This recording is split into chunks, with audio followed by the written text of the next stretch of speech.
suspend Mr. Sanjay Singh.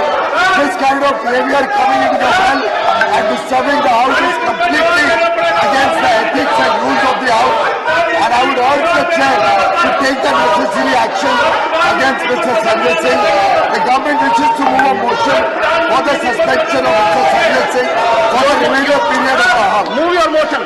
Sir, I move the motion that Mr. Sanjay Singh, who has been named by the chair, be hereby suspended for the rest of the duration of the rest of the session until the last day of this current session. The motion is Shri Sanjay Singh be suspended for the entire duration of this session for having repeatedly violated directive of the chair. The House approves it. Shri Sanjay Singh is suspended. तो हो गया फटाफट काम संजय सिंह का। संजय सिंह निलंबित हो गए तुरंत, with in 5-6 minutes.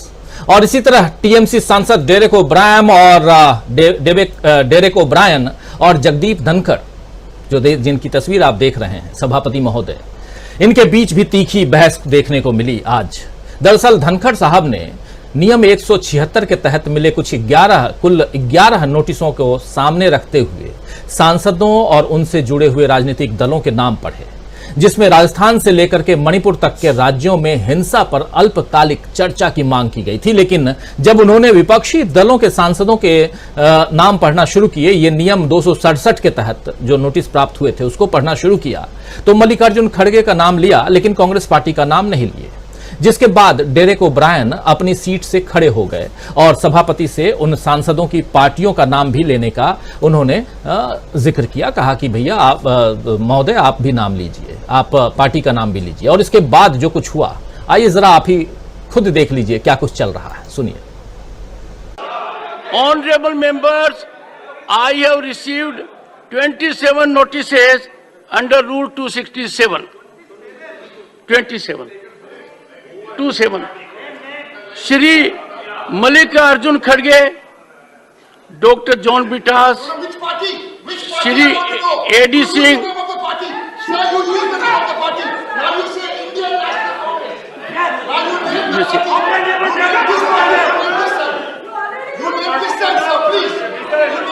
Take your seat. Take your seat first. No. Mr. Derek O'Brien, take your seat. You are challenging the chair. No. The House stands adjourned to meet at noon today. तो यहां Derek O'Brien जो TMC के नेता हैं, वो अपनी party के लिए नहीं बल्कि कांग्रेस के लिए, कि कांग्रेस का नाम लीजिए। आप नाम ले रहे हैं नेता प्रतिपक्ष का, मल्लिकार्जुन खड़गे का, लेकिन उसके साथ साथ आप कांग्रेस का नाम भी लीजिए। और इसके बाद जो कुछ हुआ आपने देख लिया। उधर लोकसभा, ये राज्यसभा की बात हो रही है, उधर लोकसभा में भी नेता प्रतिपक्ष अधीर रंजन चौधरी और लोकसभा के अध्यक्ष ओम बिरला के बीच तीखी बहस हुई, नोकझोंक हुई। जरा वो भी देख लीजिए क्या कुछ चल रहा है। हाँ बोलिए, आप बैठिए, आप मेरी मत कीजिए। आप बड़े विनम्रता की तहत एक छोटी सी बात रखने का कोशिश कर रहे हैं।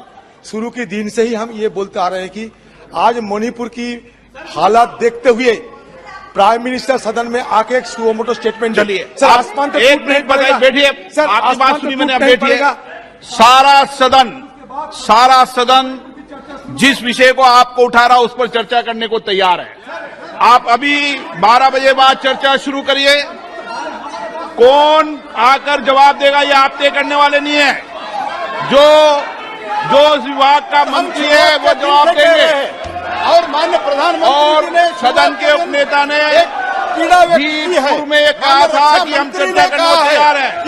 मैं अभी तैयार है और हम अध्यक्ष पी से भी बोला था, लेकिन आपने भी इसे उठाया है। तुरंत चर्चा करने मेरा आग्रह है, ये चर्चा आप क्यों भाग रहे हैं? इसको एक्सप्लेन करना चाहिए सर, ये क्या चल रहा है? तो विपक्ष मांग कर रहा है कि प्रधानमंत्री नरेंद्र मोदी सुओ मोटो आकर बयान दें। यहां चर्चा जो हो रही है वो मणिपुर को लेकर हो रही है। लेकिन यहां ओम बिरला साहब कह रहे हैं, लोकसभा के अध्यक्ष हैं, वो कह रहे हैं कि कौन बयान देगा ये तय करना आपका काम नहीं है। खैर, ये लोकतंत्र है दोस्तों। विपक्ष की मांग के बीच इधर गृह मंत्री अमित शाह सदन में आए और उन्होंने साफ साफ कह दिया कि मणिपुर पर वो ही बयान देंगे क्योंकि इसके लिए वही जिम्मेदार हैं। मतलब मोदी जी से सदन में बयान की उम्मीद आप न रखें। सुनिए जरा क्या कह रहे हैं देश के गृह मंत्री अमित शाह। मेरा विपक्ष के सभी सम्मानीय सदस्यों से मेरा आग्रह है कि एक बहुत संवेदनशील मुद्दे पर काफी सदस्यों ने, सत्ताधारी दल के और विपक्ष के दोनों वर्ग के सदस्यों ने चर्चा की मांग की है। मैं सदन में चर्चा के लिए तैयार हूं। मुझे मालूम नहीं है कि विपक्ष क्यों चर्चा करने देना नहीं चाहता। मेरा विपक्ष के नेता को आग्रह है कि चर्चा होने दे और इस महत्वपूर्ण मसले पर पूरे देश के सामने सच्चाई जाए, बहुत महत्वपूर्ण है।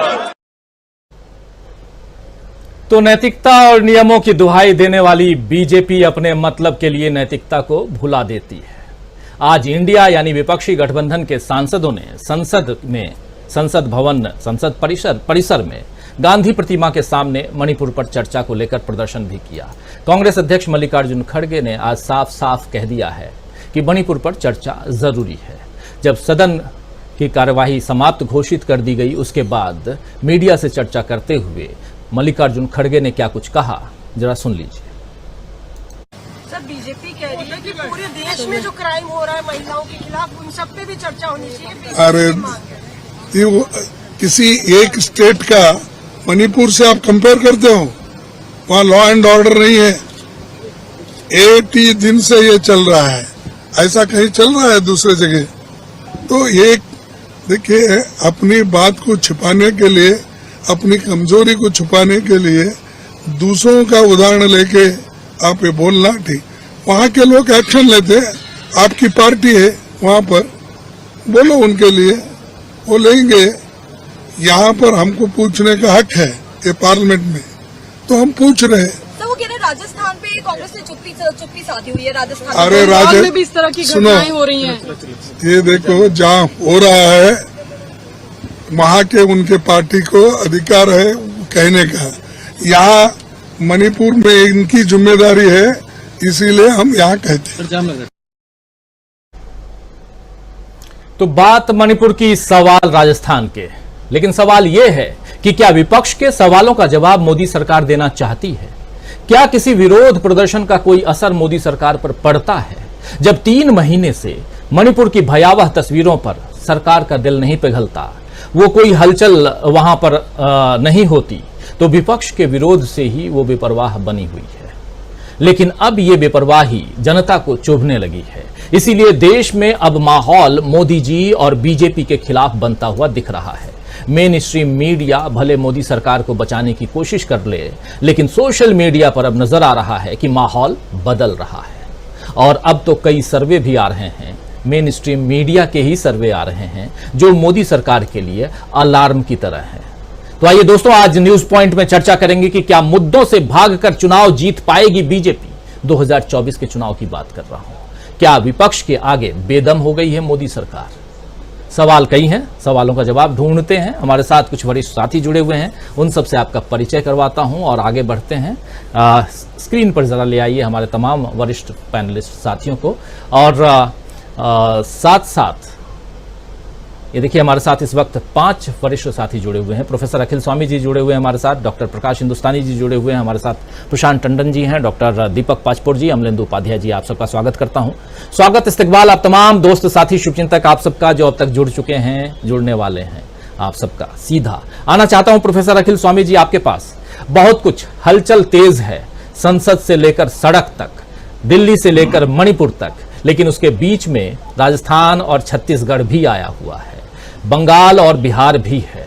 चर्चा चारों तरफ है, चर्चा देश की जनता की है, चर्चा देश में हो रहे जो उठ रहे तूफान की है।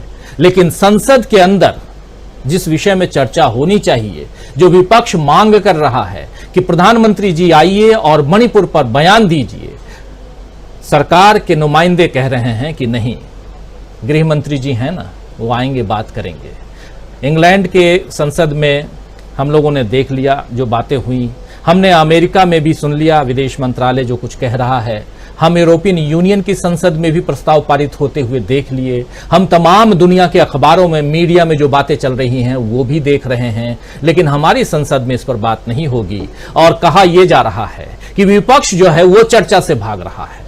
विपक्ष कह रहा है कि हम तो सुनने के लिए तैयार हैं, लेकिन मोदी जी आ नहीं रहे हैं। क्या कहेंगे? देखिए राजीव जी, आपने कहा कि गोदी मीडिया सरकार को बचाने की कोशिश कर रहा है, सोशल मीडिया उनके खिलाफ हो गया है। अरे आपने नोट नहीं किया, गोदी मीडिया भी पलट रहा है। गोदी मीडिया के जो सबसे बड़े सिपहलदार थे, जो सबसे आगे की पंक्ति में रहते थे, वो भी अब कहने लगे हैं ये वेयर अबाउटी मत करो और जवाब दो, और सरकार को जवाब देना पड़ेगा। वो भी समझ रहे हैं जमीन का स्पंदन, वो भी समझ रहे हैं जनता की आवाज, उनको भी लग रहा है जनता सिंहासन को डुला रही है और गोदी मीडिया भी पलट रहा है। आप देखिए जिस प्रकार से ये घटनाएं घट रही हैं मणिपुर के अंदर, पूरे विश्व में नहीं, हमारे हिंदू और सनातन धर्म का भी अपमान और हमारा धर्म बदनाम हो रहा है। जिस धर्म की सनातन काल से इज्जत थी वो धर्म बदनाम हो रहा है। और मैं अगर घर का मुखिया हूं, राजीव जी आप कल्पना कीजिए, आपका जॉइंट फैमिली हो जिसमें 30-35 लोग हों और आप अपने परिवार के सबसे बड़े मुखिया हों और आपके परिवार में झगड़ा हो रहा हो, चाचा और ताऊ के बीच में, पोतों के बीच में झगड़ा हो रहा हो और सब कह रहे हो कि साहब कोई जो घर का मुखिया है वो आके जवाब दे और हमको सांत्वना दे और आश्वासन दे और उसके बाद हम लोग मिलजुल के काम करेंगे, तो घर का मुखिया कह सकता है कि मैं ये नहीं करूंगा, मैं दूसरे नंबर के आदमी को कहूंगा कि आप लोगों को समझाए, जबकि जनता ये मांग रही है कि प्रधानमंत्री बोलें। प्रधानमंत्री को बोलने में परेशानी क्या है? टेलीप्रॉम्प्टर से बोल दें, जो गृह मंत्री उनको लिख के दें वो बोल दें, अपने मन की बात कर दें, जनता की बात न सुने। आपने देखा कि जो नॉर्थ ईस्ट में हो रहा है राजीव जी, आग फैल रही है। मिजोरम के अंदर मैती समुदाय के लोगों को भगाया जा रहा है, चेतावनी दी जा रही है। नागालैंड के अंदर इसकी प्रतिक्रिया हो रही है। पूरे नॉर्थ ईस्ट जो म्यांमार से और चीन से जुड़ा हुआ है, भारत की जो रक्षा है, सुरक्षा है, वो खतरे में पड़ गई है। इस समय प्रश्न जो है केवल गृह मंत्रालय का नहीं है, ये विदेश मंत्रालय का भी है और ये देश की आंतरिक सुरक्षा का भी है। प्रधानमंत्री को परेशानी क्या है? आए जवाब दें अगर उनको लगता है। और मैं देखिए राजीव जी एक प्रश्न पूछता हूं, प्रोफेसर हूं, उत्तर देने से ज्यादा मेरा इंटरेस्ट होता है प्रश्न पूछने में, और ये मैं प्रश्न पूछ रहा हूं, बता नहीं रहा हूं। राजस्थान में जो घटना घटी, क्या उसमें 24 घंटे के अंदर दोषियों को नहीं पकड़ा गया? और क्या मैं प्रश्न पूछ रहा हूं, जवाब नहीं दे रहा हूं, क्या जो 3 लोग पकड़े गए वो अखिल भारतीय विद्यार्थी परिषद के सदस्य थे? क्या उनका बीजेपी से कोई संबंध था? जो वहां पे कन्हैया लाल की हत्या हुई थी और जिन्होंने हत्या की थी, क्या उनका बीजेपी से सदस्यता नहीं पाई गई थी? उन्होंने बीजेपी के लिए काम नहीं किया था? मैं प्रश्न पूछ रहा हूं, बता नहीं रहा हूं। मणिपुर में जो दोषी हैं, जिन्होंने ये दुर्दांत घटना घटित की है, जिन्होंने हमारे मनों को हिला दिया है, हमारी आत्मा को झंझोर दिया है, क्या ये सच है कि वो आरएसएस के सदस्य हैं? बता नहीं रहा हूं, प्रश्न पूछ रहा हूं। और गृह मंत्रालय केवल ये बता दे कि राजस्थान में जिन्होंने घटनाएं की हैं, क्या वो बीजेपी के सदस्य थे? और जो मणिपुर के अंदर घटनाएं की थी वो आरएसएस के सदस्य थे? इसका मतलब यह है कि कुछ लोग ऐसे हैं देश में, और ये मत समझिए कुकी जो है वो क्रिश्चियन हैं, कुकी जो है वो आदिवासी हैं, और आदिवासी समाज के साथ जिस तरह से मध्य प्रदेश के अंदर उनको अपमानित किया जा रहा है, दलितों को अपमानित किया जा रहा है, अल्पसंख्यकों को अपमानित किया जा रहा है, आदिवासियों को अपमानित किया जा रहा है, क्योंकि आदिवासियों के जंगल जमीन छीनकर अडानी जी को सौंपने का प्रयास हो रहा है। और आदिवासी बिरसा मुंडा की संतान हैं। जो राणा प्रताप थे उनको अगर किसी ने समर्थन दिया था, राणा प्रताप को समर्थन सबसे ज्यादा वहां की जनजातियों ने दिया था, आदिवासियों ने दिया था। और सबसे ज्यादा देशभक्त अगर कोई कौम हिंदुस्तान के अंदर है, जो देश के मूल नागरिक हैं, वो आदिवासी हैं। उनके साथ जिस प्रकार का अन्याय और अत्याचार ये लोग नियोजित रूप से कर रहे हैं। ये देश को बांट देंगे, देश को तोड़ देंगे। इन्होंने जो फसल 8 साल में बोई है वो फसल पकने लगी है, उसके असर दिखने लगे हैं और देश का ये दुर्भाग्य है। इनकी ये जो फसल है इसको जड़ से काटना होगा। देश में फिर अमृत बोना होगा। महात्मा गांधी और पंडित जवाहरलाल नेहरू का जो हमारे आदर्श हैं महावीर के और बुद्ध के, वो फिर स्थापित करने होंगे। देश में शांति स्थापित करनी होगी। आदिवासियों, दलितों को, अल्पसंख्यकों को सब सांत्वना देनी होगी, संवेदनाएं देनी होंगी और देश को एकजुट करना होगा, वरना ये देश को अंग भंग कर देंगे, तोड़ देंगे। और ये मूर्ख नहीं समझ रहे ये देश के साथ क्या कर रहे हैं। जी, ये मूर्खता हो रही है। देश के साथ क्या कुछ हो रहा है ये नहीं समझ रहे हैं। यहां पर तो आज संसद के बाहर एक सांसद महोदय ने विपक्षी दलों को, विपक्षी दल के नेताओं को नामर्द तक कह दिया। यहां मुझे बोलने में कोई तकलीफ नहीं है, इसलिए नहीं है कि जब बोलने वाला बयान ये दे रहा है तो हमारा काम है उन बयानों को आप तक पहुंचाना। तो ये बीजेपी के सांसद साहब हैं, दिल्ली के ही हैं और आप समझ रहे हैं कि क्या कुछ चल रहा है। विपक्ष अगर सवाल करे, जवाब मांगे तो फिर आप उसे नामर्द तक कह दीजिए। प्रशांत टंडन जी, कैसे देखा जाए? क्या यहां भागने की कोशिश, खुद को बचाने की कोशिश, उसके सामने राजस्थान और छत्तीसगढ़ लाने की कोशिश तो हो ही रही है। बहुत सही सवाल यहां अखिल स्वामी जी रख रहे थे, प्रोफेसर साहब, और उसमें भी कि जो कुछ हुआ राजस्थान में, क्या उसका उसी समय उस पर एक्शन नहीं हुआ?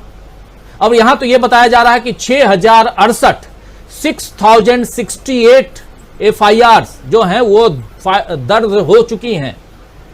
6068 FIR मणिपुर में दर्ज होने के बाद वहां के मुख्यमंत्री ये कह रहे हैं कि 7 रेप की जो आप बात कह रहे हो वो गलत कह रहे हो। इंडिया टुडे को दिए गए एक इंटरव्यू में, यहां नाम भी मैं बता दे रहा हूं, वहां ये कह रहे हैं, जबकि वहीं के लोग कह रहे हैं 1 नहीं 7 हुए हैं और 2 महिलाओं की तस्वीर सामने आ रही है।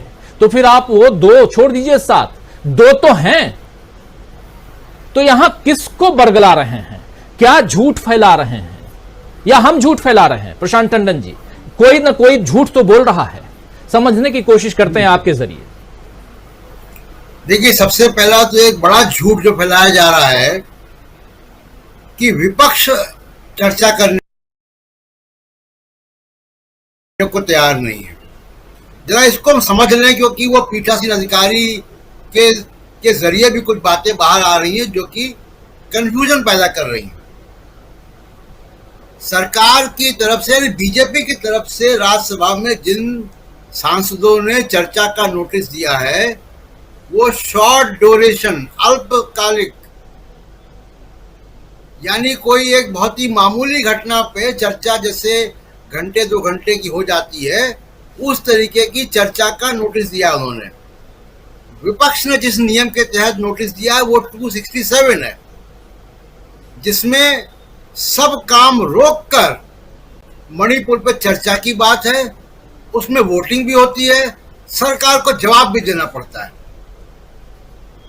ये चाह रहे हैं, सरकार चर्चा तो कह रहे हैं कि हम चर्चा को तैयार हैं। अरे किस नियम के तहत चर्चा में तैयार हो? ये छोटी घटना जो मणिपुर में हो रही है, 80 से ऊपर दिन हो गया है, 3 महीने होने जा रहा है, और कितने लोग मारे गए हैं, कितने लोग बेघर हैं, और जो महिलाओं के साथ तस्वीरें आ रही हैं, पूरी दुनिया में चर्चा हो रही है उसकी। खुद वीरेंद्र सिंह ने जब तस्वीर आई थी तो कहा था ऐसी बहुत सी घटनाएं हुई हैं। अब वो अपनी बात से मुकर रहे हैं। तो सबसे पहले तो हम जरा ये समझ लें कि विपक्ष चर्चा चाह रहा है कि सरकार उसमें चर्चा कराए, संसद में चर्चा हो, स्पीकर या पीठासीन अधिकारी चर्चा कराएं, राज्यसभा और लोकसभा में काम रोको के तहत कराएं, लंबी चर्चा हो, सरकार उसमें वोटिंग भी हो, सरकार जवाब दे आकर, क्योंकि ये बड़ी घटना है। और ऐसी बड़ी घटना देश में मतलब बहुत कम देखने को ऐसा मिलता है कि इतनी बर्बरता जो है वो दिखाई दे।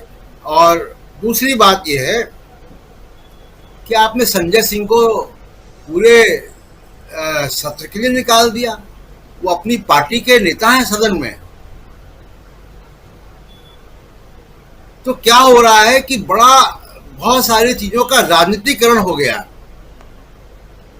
और उस राजनीतिकरण के साथ साथ एक और बात है राजीव जी, जो बात में चर्चा कर रहा था कि मोदी साहब क्राइसिस मैनेजमेंट में फेल हो रहे हैं, और ये जनवरी से चल रहा है। जब से बीबीसी की डॉक्यूमेंट्री आई, उनकी क्राइसिस मैनेजमेंट के सारे एफर्ट फेल हो रहे हैं,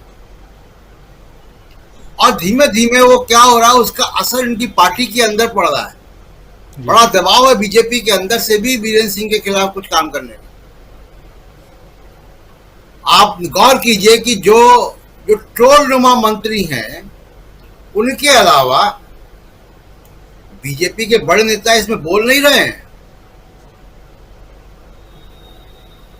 ना सरकार को बचाने आ रहे हैं, ना वो विपक्ष के साथ तो क्या खड़े होंगे, लेकिन सरकार को रेस्क्यू करने का काम नहीं कर रहे हैं। इनके बड़े बड़े राज्यों के मुख्यमंत्री और बड़े बड़े नेता भी नहीं कर रहे हैं। बीजेपी के अंदर भी बहुत कॉन्ट्राडिक्शन है इसको लेकर। और दूसरे की संजीदगी की बात है, प्रधानमंत्री की बात है। प्रधानमंत्री जिस तरीके का स्टेटमेंट देकर आए, हम लोग कई बार चर्चा यहाँ पे कर चुके हैं, और आप ही के प्रोग्राम में जब मैंने मनमोहन सिंह के बयान की चर्चा की तो वो काफी जगह अब चल रहा है, सोशल मीडिया में भी और मीडिया में भी उसकी चर्चा बहुत से लोग कर रहे हैं, और उस वीडियो का लाखों करोड़ों शेयर हो चुका है। लेकिन आप क्राइसिस मैनेजमेंट में लगातार फेल हो रहे हैं, और अब पॉलिटिकल अलायंस है बहुत बड़ा,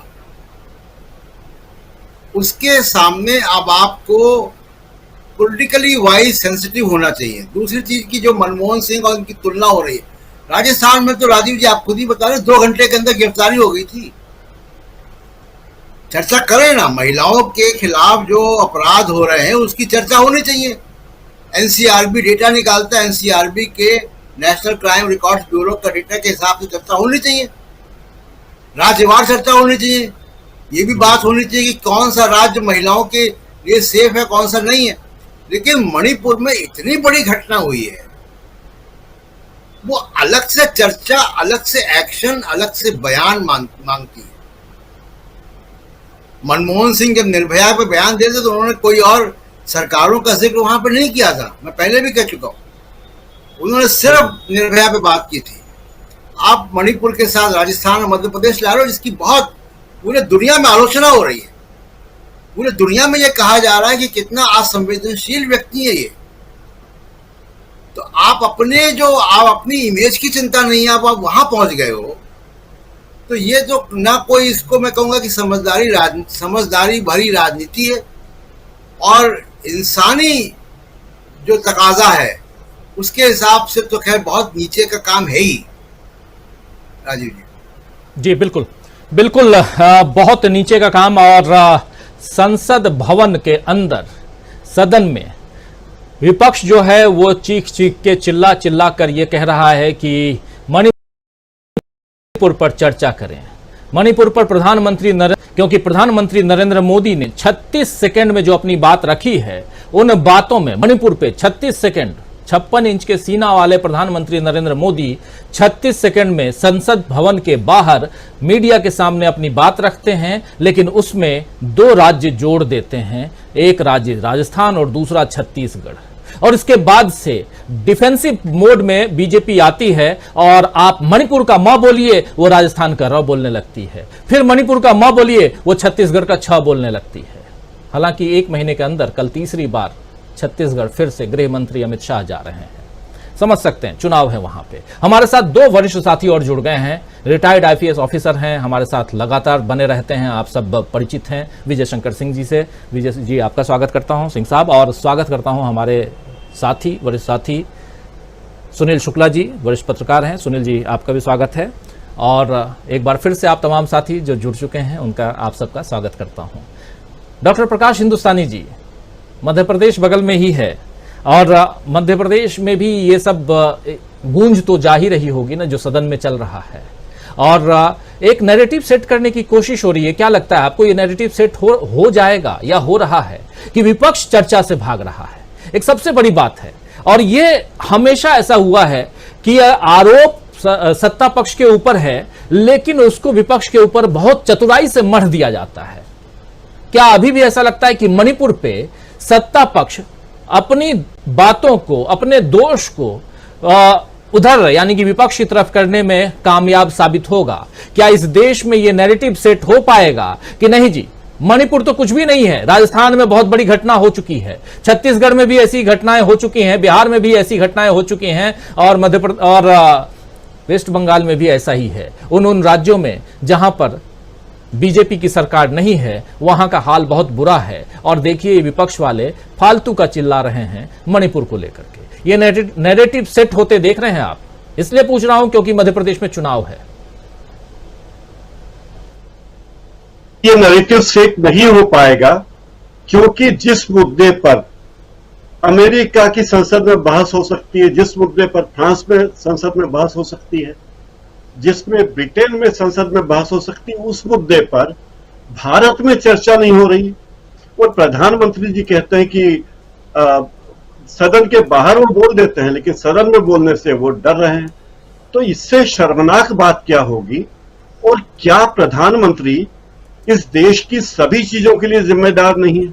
जब वो रेल को झंडी दिखाने चले जाते हैं, मन की बात करने चले जाते हैं और विद्यार्थियों को परीक्षा पे ज्ञान देते हैं, तो मणिपुर के बारे में बोलने में उन्हें इतना डर क्यों लगता? वे ये बात क्यों नहीं कहते कि हालात क्या है और हम हालात से निपट रहे हैं? क्योंकि वे हालात से निपटने की कोशिश नहीं कर रहे हैं। इस बारे में मणिपुर के ही एक विधायक हैं, और वो बीजेपी के विधायक हैं। उनका ट्वीट में देख रहा था, एक न्यूज चैनल ने उनका ट्वीट शेयर किया कि उनका नाम है पाओ लिनेन हाउकिप, शायद उच्चारण में कुछ गड़बड़ हो, लेकिन स्पेलिंग बोल देता हूं, PAOLINLLHAOKIP। उन्होंने कहा कि मणिपुर की हिंसा में राज्य सरकार शामिल है, मणिपुर हिंसा में राज्य सरकार शामिल है, सरकार की मिली भगत की वजह से हिंसा नहीं रुक रही है। ये एक ऐसा बयान है जो वहां के विधायक ने दिया है, और वो कहता है, डंके की चोट पे कहता है कि इसमें सरकार शामिल, और बीजेपी न तो उस विधायक के खिलाफ कार्रवाई कर रही है, न कोई बयान दे रही है। और उल्टे बीजेपी के एक नेता मनोज तिवारी जी, मुझे शर्म आती कि ऐसे लोग संसद में पहुंच गए और इस तरह की असंसदीय भाषा इस्तेमाल कर रहे हैं हमारे ही देश की संसद के दूसरी पार्टी के सांसदों के बारे में। शर्मनाक है। क्या स्पीकर महोदय को नहीं चाहिए था कि मनोज तिवारी को हटाते, मनोज तिवारी की सदस्यता निलंबित कर देते? क्या ऐसे व्यक्ति को इस संसद का सदस्य रहने का अधिकार है जो अपने विपक्ष की पार्टियों के नेता को नामर्द कहे, इतनी बेशर्मी से एक सड़क छाप भाषा इस्तेमाल करे? ये बात ठीक है कि वो नौटंकी करते हुए आए हैं, लेकिन सदन की गरिमा को तो बनाए रखना उनका दायित्व है। और जो प्रधानमंत्री जी इतनी बातें करते हैं, पूरी दुनिया के तमाम देशों के लोकतंत्र में, संसदों में बात हो रही है, हमारे प्रधानमंत्री कहते हैं कि इस पे कोई बात करना नहीं चाहते, अमित शाह बात करेंगे। जब दुनिया भर के मुद्दों पर प्रधानमंत्री बोलने से हिचकिचाते नहीं है, तो ये कोई मंगल ग्रह का मामला तो है नहीं, हमारे देश का मामला है। प्रधानमंत्री को क्यों नहीं बोलना चाहिए? ये तो वैसे ही बात हो गई, केजरीवाल 18 विभाग सिसोदिया जी को दे दें पहले, और किसी फाइल पर दस्तखत ना करें और कहे कि मैं तो दूध का धुला हूं। तो मोदी जी ये चाहते हैं कि मैं तो दूध का धुला हूं, भाई मैंने तो कुछ किया नहीं है। और बयान अमित शाह दें, क्यों नहीं? अगर पार्टी हार जाए तो जेपी नड्डा बयान देंगे, देश में कुछ गड़बड़ होगी तो गृह मंत्री बयान देंगे, रक्षा के मामले में कुछ गड़बड़ हो तो रक्षा मंत्री बयान देंगे। लेकिन तमाम फालतू के मुद्दों पर जो गैर जरूरी हैं, उन मुद्दों पर माननीय प्रधानमंत्री जी बयान देंगे। जहां क्रेडिट लेने की बात होगी, प्रधानमंत्री जी बयान देंगे। जहां चंद्रयान भेजने की बात होगी, हमारे माननीय प्रधानमंत्री बात करेंगे। जो भी मुद्दा होगा प्रधानमंत्री बात करेंगे, लेकिन काम के मुद्दे पर बात नहीं करेंगे। ये क्या बात हुई? और दूसरों पर इल्जाम लगा रहे हो। अगर मान लो राजस्थान में भी गड़बड़ हुई है या छत्तीसगढ़ में गड़बड़ हुई, अगर मान लीजिए, और वहां कार्रवाई नहीं होती है, तो प्रधानमंत्री जी उसके बारे में भी बयान दें, सदन में तथ्यपूर्ण बताएं कि देखिए वहां ये हुआ। लेकिन एक बात मुझे अब तक समझ में नहीं आई, जो मणिपुर के मुख्यमंत्री कह रहे हैं बड़ी बेशर्मी से कि साहब साथ नहीं एक बलात्कार हुआ या 2 बलात्कार हुए, तो ये कोई बात है? एक भी क्यों हुआ? एक भी ऐसी वारदात क्यों हुई? सवाल 7 का इसे आप नारी की अस्मिता को आप आंकड़ों का मुद्दा बनाना चाहते हो, इससे आप आंकड़ों से जोड़ रहे हो। तो क्या 100-200 पे होगा तो आपको लगेगा मामला गंभीर है, 7 पे होगा तो गंभीर नहीं है, 1 पे होगा तो गंभीर नहीं है? ये तो बहुत ही शर्मनाक बात है। तो शर्म का पहलू हर तरफ से देखिए। मनोज तिवारी की शर्म एक तरफ है, गृह मंत्री की शर्म एक तरफ है, माननीय प्रधानमंत्री का जो बयान 36 सेकंड का है, वो बयान उनके चुप रहने से भी बुरा है। अगर वे चुप रहते तो जितना बुरा होता, उससे बुरा बयान उन्होंने 36 सेकंड में दिया है। इस बात को कोई नोटिस क्यों नहीं करता, कोई बोलता क्यों नहीं? और पार्टी के नेता किस तरह से बात कर, आज खड़गे जी का नाम सदन में लिया जाता, उनकी पार्टी का नाम नहीं बताया जाता। स्पीकर जिस तरह बर्ताव करते हैं जैसे कि वो किसी हेड मास्टर की तरह बात करने के, नहीं तुम बैठ, मतलब इस तरह स्पीकर को बात करना चाहिए क्या? ये भी बहुत गंभीर बात है। कुल मिला के लगता है कि सरकार के पास कोई मुद्दा नहीं है, या सरकार मूल मुद्दों से, जो देश के मूल मुद्दे हैं, उनसे भटकाना चाहती है और इसीलिए इस मुद्दे पर चर्चा नहीं करना चाहते। और इस बहाने विपक्ष के सांसदों को एक एक करके सदन से निलंबित करना चाहती है, ताकि मनमाने प्रस्ताव, मनमाने विधेयक ला सके, उन्हें पारित करा सके। और संजय सिंह का निलंबन मुझे लगता है उसी दिशा में एक कोशिश है। हालांकि संजय सिंह 15 मिनट तक आसंदी के सामने अपनी बात कहते रहे पहले कि मेरी ये गुजारिश है, उनकी गुजारिश नहीं मानी गई और फिर आनंद फानंद में प्रस्ताव पारित करके उन्हें उनकी सदस्यता पूरे सत्र के लिए निलंबित कर देगी। राजीव जी, ये पूरा देश जानता है कि सदन में बहिर्गमन करना भी एक सांसद की ड्यूटी है, सदन से बाहर जाना भी उसकी ड्यूटी है, नारे लगाना भी ड्यूटी है और सदन में आकर अपनी बात कहना भी ड्यूटी है। तो सांसदों को, विपक्ष के सांसदों को काम करने से रोकना, ये देश के लोकतंत्र के लिए बहुत बड़ा गंभीर खतरा है। और लगता है कि मोदी सरकार अपनी नाक बचाने के लिए या अपना दामन छुपाने के लिए कोई न कोई कदम उठा रही है। राजीव जी, बिल्कुल प्रकाश जी, जो आप बात कर रहे हैं, जो बात रख रहे हैं, बहुत गंभीर यहाँ चिंता का विषय है। लेकिन साथ साथ जब हम मणिपुर की चिंता कर रहे हैं, जब यहाँ सदन में विपक्ष जो है वो चाह रहा है कि मणिपुर पर प्रधानमंत्री जी आकर के बयान दें, तो विपक्ष चर्चा नहीं करना चाह रहा है, ये बात कही जा रही है। एक नैरेटिव को सेट करने की कोशिश की जा रही है। ये नैरेटिव क्या सेट हो रहा है? क्या हमेशा की तरह, यानी काठ की हांडी क्या बार बार चढ़ेगी आग पे? एक सवाल है, इस सवाल का जवाब जानने की कोशिश, ढूंढने की कोशिश करेंगे। सुनील शुक्ला जी के पास आना चाहता हूं, लेकिन उनसे पहले जो एक वीडियो की बात कर रहे थे प्रशांत टंडन जी, डॉक्टर मनमोहन सिंह, शायद 2012 का वो दौर था और इसी दिल्ली में निर्भया कांड हुआ था, बहुत दिल दहलाने वाली घटना। और उसके बाद प्रधानमंत्री मनमोहन सिंह आकर के शाम के वक्त मीडिया में, टेलीविजन चैनल पे आकर के उन्होंने बातें अपनी रखी थी। वो साफगोई और वो एक दूरदर्शी प्रधानमंत्री का अपने हिसाब से और इस देश में जो कुछ हो रहा है उसकी जिम्मेदारी खुद पर लेते हुए जो बात थी, क्या 36 सेकंड जो प्रधानमंत्री नरेंद्र मोदी ने बात की, जिसमें उनको क्रोध और दुख दोनों आ रहा था, जो उन्होंने दोनों शब्दों का इस्तेमाल किया है, उसमें और इसमें क्या फर्क है? जरा उस फर्क को आपको दिखाना चाहता हूं। पहले मनमोहन सिंह जी को आपको दिखाना चाहता हूं। उन्होंने जो भाषण दिया, जो उन्होंने बयान दिया था टेलीविजन पे आकर के, जरा 17 सेकंड है, ज्यादा नहीं, सुन लीजिए उसको। I assure you that we will make all possible efforts to ensure security and safety of women in this country. Our government will keep you informed of the steps we are taking and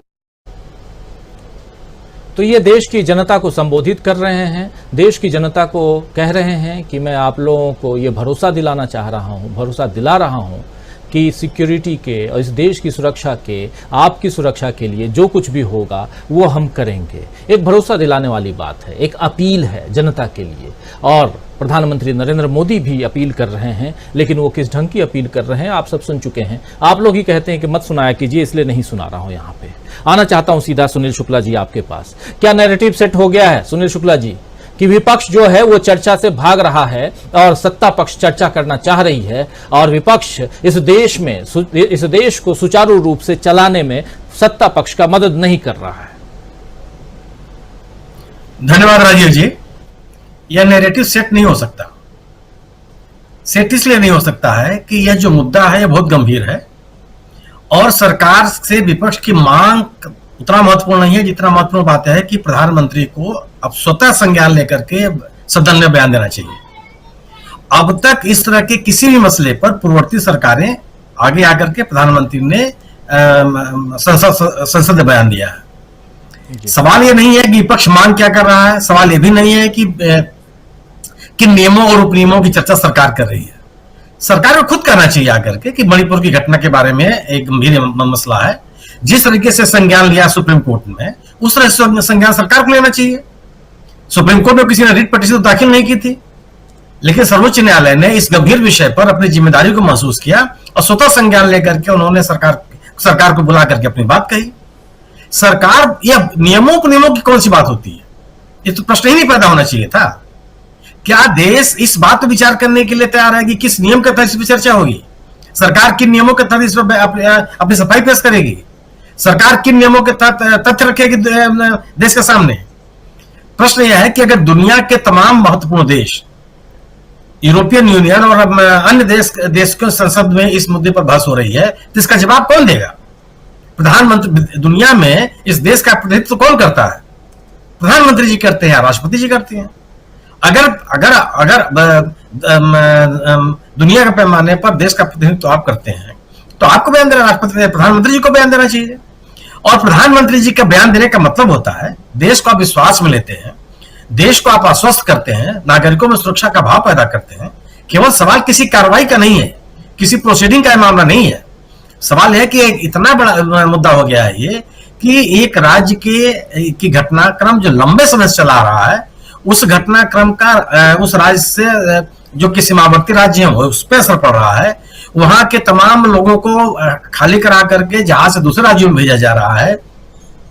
वहां की राज्यपाल यह कह रही है कि 60,000 से अधिक लोग बेघर हैं जो राहत शिविरों में रह रहे हैं। 5,000 से अधिक मकान गिरा दिए गए हैं, मैंने जला दिए गए हैं। यह कोई सामान्य व्यक्ति थोड़े कह रहा है, राज्यपाल कह रही है वहां की।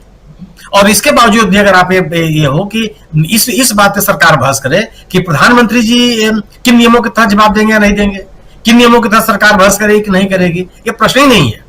और अगर सरकार अगर नियमों और उपनियमों में उलझी रहेगी तो मेरा यह मानना है कि इसका खराब संदेश जाएगा लोगों के बीच में कि सरकार इस मुद्दे पर कुछ भी करने की स्थिति में नहीं है। जो विपक्ष का आरोप है वो सही है।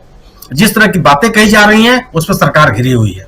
सरकार के ऊपर लापरवाही, सुरक्षा के तमाम मानकों की अनदेखी, राज्य के दो समूहों के बीच में किसी एक समूह के जो हमलावर हैं या जो इन गतिविधियों में शामिल हैं उनको संरक्षण देने का आरोप, ये जो तमाम विपक्ष के आरोप है वो लोग इस बात को मानने लगे कि आरोप सही है। जिन लोगों ने कभी मणिपुर को देखा भी नहीं होगा, मणिपुर में कभी गए भी नहीं होंगे, वो लोग विपक्ष की बात को स्वीकार करने लगेंगे। अगर सरकार ये मानती है कि विपक्ष जिस तरह के आरोप लगा रहा है हालात उतने गंभीर नहीं है, सरकार ने कार्रवाई की है, तो किसी बयान देने में क्या दिक्कत हो रही है?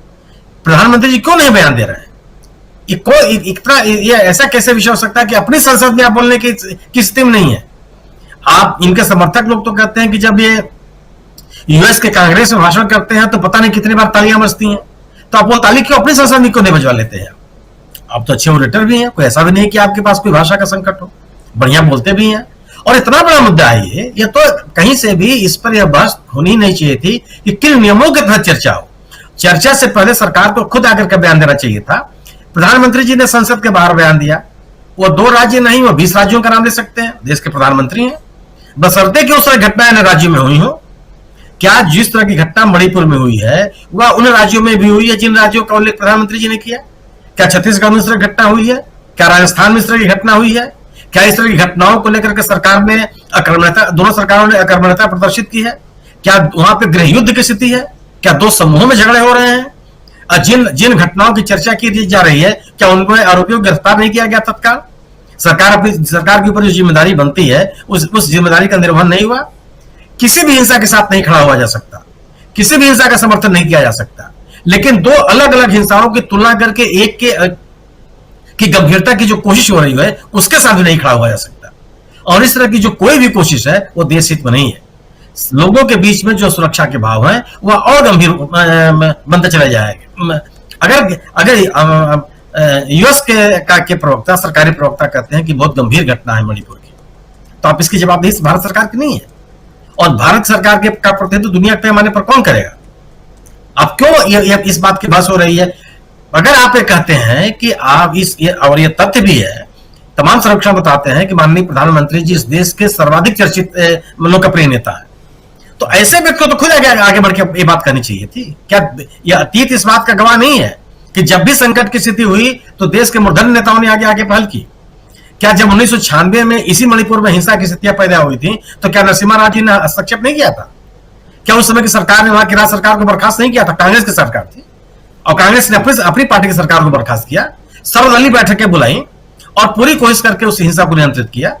जब 2001 में इसी मणिपुर में इसी मैती और कुकी समुदाय के बीच में झगड़े हुए थे, विवाद हिंसा बढ़ी थी, तो क्या अटल बिहारी वाजपेयी ने हस्तक्षेप नहीं किया था? क्या अटल बिहारी वाजपेयी ने शांति बहाली की अपील नहीं की थी? सर्वदलीय बैठकें नहीं बुलाई थी? इस गंभीर स्थितियों में प्रधानमंत्री का एक ऐसा होता है, या तो प्रधानमंत्री जी मान रहे हो कि मेरा वो असर नहीं लोगों के बीच में जो होना चाहिए, जबकि इस बात से को नहीं स्वीकार किया सकता कि ठीक है आप देश के प्रधानमंत्री हैं, हर नागरिक के प्रधानमंत्री हैं, और ऐसे गंभीर मौके पर तो प्रधानमंत्री को ही बोलना चाहिए। ये कैसे कोई मान लेगा कि जिस मामले में सरकार की जवाबदेही है, सरकार से अपेक्षा की जाती है कि ये कार्रवाई करेगी, सरकार से अपेक्षा की जाती है कि लोगों में सुरक्षा का भाव पैदा करेगी, सरकार से अपेक्षा की जाती है केंद्र सरकार से कि अगर राज्य सरकार के स्तर पर किस तरह की लापरवाही बरती जा रही है तो केंद्र सरकार उस पर कार्रवाई करेगी। वैसे में सरकार विपक्ष के ऊपर आरोप लगाने लगे, कौन मानेगा इस बात को? अगर मणिपुर की स्थानीय जनता अपने राज्य सरकार के प्रति उसको विश्वास नहीं है, अगर मणिपुर की स्थानीय जनता अपने मुख्यमंत्री को एक वर्ग विशेष का प्रतिनिधि मानने लगी है, अगर मणिपुर की स्थानीय जनता सरकार के द्वारा सुरक्षा के उठाए गए कदमों को पर्याप्त नहीं मानती है, कौन हस्तक्षेप करेगा? क्या आप दो समूहों के बीच में इस हिंसा की स्थिति में दोनों समूहों के ऊपर छोड़ देंगे आप कि जो ताकतवर हो, जो सक्षम हो, वह अपनी अपनी सुरक्षा कर ले? ये कितनी बड़ी टिप्पणी है कि वहां के स्थानीय लोग कह रहे हैं इस बात को कि हम सरकार की सुरक्षा व्यवस्था से अपने आप को आश्वस्त नहीं पा रहे हैं और अपनी सुरक्षा खुद करने के लिए बाध्य हैं। क्या ये किसी राज्य में हुआ है? क्या क्यों नहीं जवाबदेही बनेगी केंद्र सरकार की और राज्य सरकार की कि जब सुरक्षा कर्मियों के पास रखे हुए असलहे वहां के लूट लिए जाए और कोई कार्रवाई न हो? तो क्या यह नैरेटिव बनेगा कि सरकार ने लापरवाही की या हिंसा में शामिल लोगों को संरक्षण दिया कि यह लोग मान जाएंगे इस देश के लोग कि विपक्ष संसद को चलने नहीं दे रहा है? संसद को चलाने की जिम्मेदारी सरकार की है, सदन में उपस्थित प्रत्येक सदस्य को विश्वास में लेने की जिम्मेदारी सरकार की है, देश की आवाम को विश्वास में लेने की जिम्मेदारी सरकार की है, विपक्ष की जिम्मेदारी नहीं है। विपक्ष जनता का चुनाव प्रतिनिधि है और जनता के जो मसले हैं वो उठाने के लिए उसकी जिम्मेदारी बनती है, वह भी जनता का प्रतिनिधि है।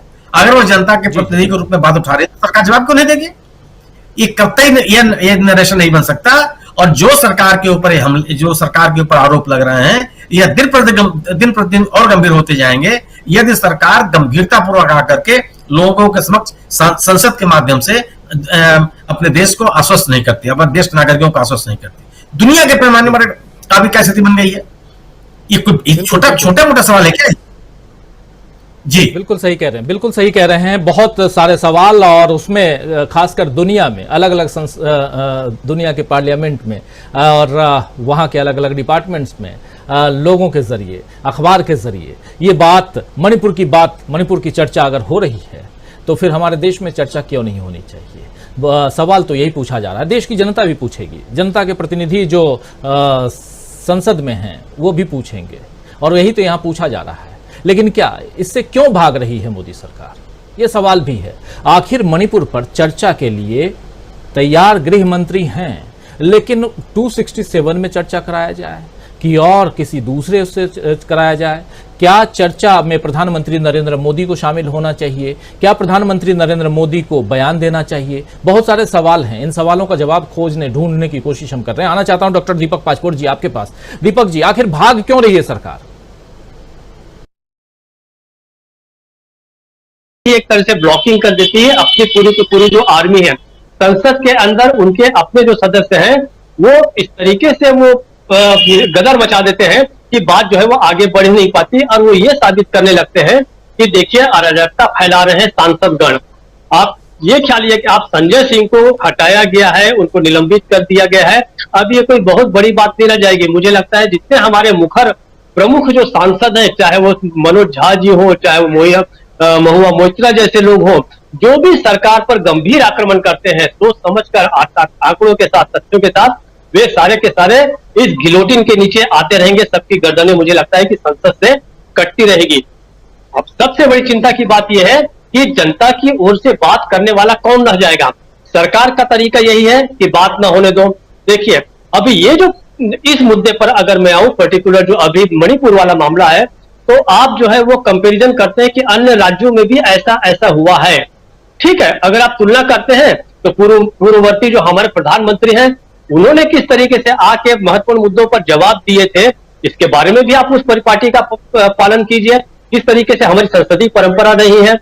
हर प्रधानमंत्री, ऐसा कोई भी प्रधानमंत्री नहीं रहा जिसके दौरान कोई न कोई बड़ी घटना न हुई हो, लेकिन हर प्रधानमंत्री ने आकर संसद में बयान दिया। यहां तक कि जो एक बहुत ही कमजोर प्रधानमंत्री हुआ करते थे चंद्रशेखर जी, अपने आप में कमजोर नहीं थे, अपने आप में तो पूरे के पूरे संस्थान थे, वो वन मैन आर्मी भी थे वो, लेकिन कांग्रेस के समर्थन पर टिके हुए मुश्किल से 3-4 महीने का उनका कार्यकाल था, जो कि इनके मृत्यु के कारण, इनकी हत्या के कारण, राजीव गांधी की हत्या के कारण उनको 2-3 महीने और काम चलाऊ सरकार के रूप में उनको रखा गया।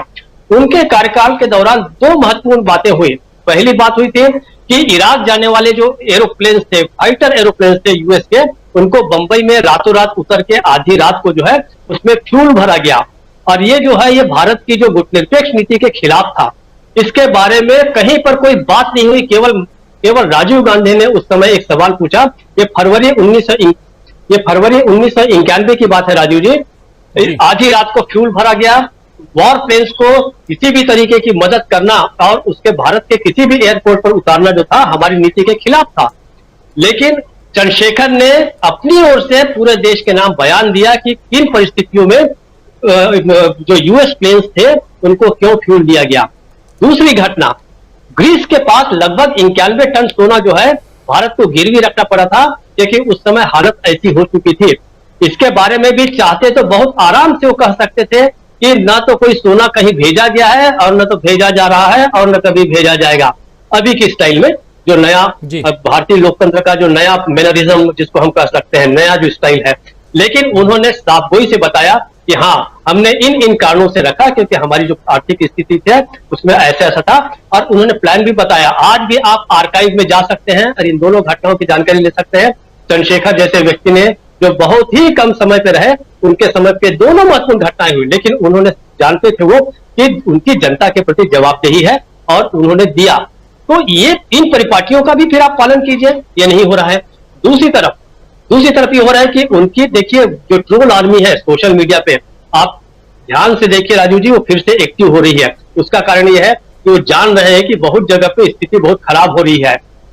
और जो हम कह रहे हैं कि अगले समय नेगेटिव सेट हो रहा है या नहीं हो रहा है, मुझे ऐसा लगता है जो मैं गति देख रहा हूं और जो संसद के बाहर घटनाएं हो रही है, धीरे धीरे संसद को पूरी तरीके से डिफंक कर दिया जाएगा।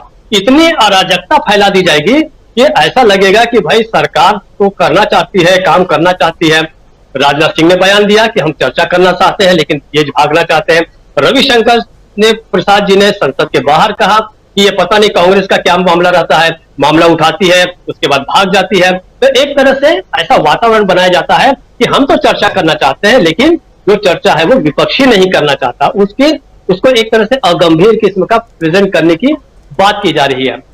अब जो है मुझे ऐसा लगता है आने वाले समय में मैं जो एक स्थिति ये देखता हूं, 2 घटनाएं हैं आपको ध्यान दिलाना चाहता हूं राजू जी। वाराणसी में इंटरनेशनल टेम्पल कॉन्फ्रेंस हुई, जिसके दौरान लगभग 32 देशों के ऐसे मंदिरों के न्यासी और व्यवस्थापक इकट्ठे हुए। वहां मोहन भागवत जी भी थे, और ये किया जा रहा है कि पूरे भारत के जितने भी मंदिर हैं उनको कनेक्ट किया जाए, और एक बाकायदे प्रेजेंटेशन दिया गया वहां पर मिस्टर कुलकर्णी के द्वारा, जो कनेक्ट टेम्पल के नाम से एक कार्यक्रम लाया जा रहा है। नंबर 1, इसके जरिए जितने भी मंदिरों में है इस तरीके का अपना वोट शेयर जो है वो बढ़ाने की कोशिश होगी। दूसरा, राम मंदिर बनने की प्रक्रिया लगभग पूरी हो चुकी है, अक्टूबर में शायद उसकी जो है कंप्लीट हो जाएगा, और जनवरी के 14 से 25 जनवरी के बीच इसकी प्राण प्रतिष्ठा का कार्यक्रम भी लगभग तय हो चुका है। और उस दौरान ये कार्यक्रम किया जाएगा कि पूरे देश में 1 हफ्ते का राम महोत्सव मनाया जाएगा, और हर घर के सामने 5 दिए जलाने के ऐसे बहुत सारे कार्यक्रम तो किए गए हैं। मुझे ऐसा लगता है कि एक तरफ संसद को पूरी तरीके से अप्रासंगिक बनाने की कोशिश की जा रही है, और संसद के बाहर जो है 2024 के चुनाव की तैयारियां अपने उसी धरने पर करने जा रही भारतीय जनता पार्टी। अब देखना यह है कि संयुक्त विपक्ष जो है, जिसने एक भावुकता के जितने हमारे मुद्दे थे उसको सब किनारे कर दिया था, लेकिन क्या उसको फिर से एनकाउंटर करना पड़ेगा या क्या करना पड़ेगा भी हम नहीं जानते। और अभी जो मीटिंग होने जा रही है बंबई में, उसमें इन चीजों पे विचार किया जाएगा ऐसा मुझे लगता है। तो नैरेटिव सेट होने में थोड़ा सा समय लगेगा, लेकिन ये बात है कि दोनों पक्ष अपने अपने तरीके से तैयारियां कर रहे हैं। राजीव जी, तैयारियां जोरों से चल रही हैं जो आप कह रहे हैं, और भरोसा जो है वो राम पे है, राम मंदिर पे है। आगे देखते हैं कि नैया कैसे पार होती है। लेकिन उससे पहले जब राहुल गांधी मणिपुर गए थे तो वहां की महिलाओं से, पुरुषों से, बच्चों से, कैंप में रह रहे लोगों से उन्होंने मुलाकात की थी। उसमें से एक तस्वीर इन दिनों काफी वायरल हो रही है, एक वीडियो काफी वायरल हो रहा है, जिसमें एक महिला जो है, एक लड़की, वो राहुल गांधी से अपनी बात कह रही है, अपनी आप बीती कह रही है। आप बीती में क्या कुछ है जरा एक बार देख लेते हैं, और सीधा आना चाहता हूं फिर विजय शंकर सिंह जी के पास में और उनसे समझेंगे। लेकिन जो तस्वीर यहां सरकार रख रही है और जो तस्वीर राहुल गांधी वहां से लेके आए हैं, उसमें फर्क कितना है वो आपके सामने पेश करना चाहता हूं। देखिए जरा क्या कुछ हो रहा है। कब से हो आप यहाँ? कब से हो? 2 महीना होने वाला है यहाँ पे लेके। जल्दी खत्म हो गया, कभी छू देना मेरे को कोई। इसमें सर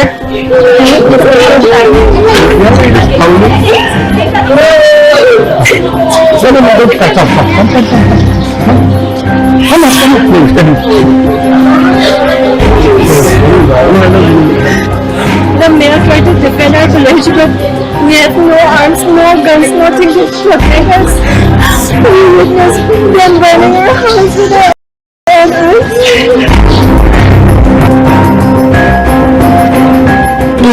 सरकार क्या कर रही थी इसका? अभी मतलब सरकार बताइए एडमिनिस्ट्रेशन था, पुलिस तो तौदे इसीलिए पुलिस इसमें पाजे पूरा पानी दे दो उनको बचा के लिए प्यास लगने बोला है। पुलिस औरत यही पुलिस है, उन लोगों को पानी थोड़ा मांगे वो भी नहीं दिया है। इनको कहोगे अभी थोड़ी देर में मतलब समय खराब है, मगर थोड़ी देर में ठीक हो जाएगा। और इनका जो घर में जो लॉस हुआ है उसके कॉम्पनसेशन के लिए हम सरकार से दबाव सरकार ने करी खाली सब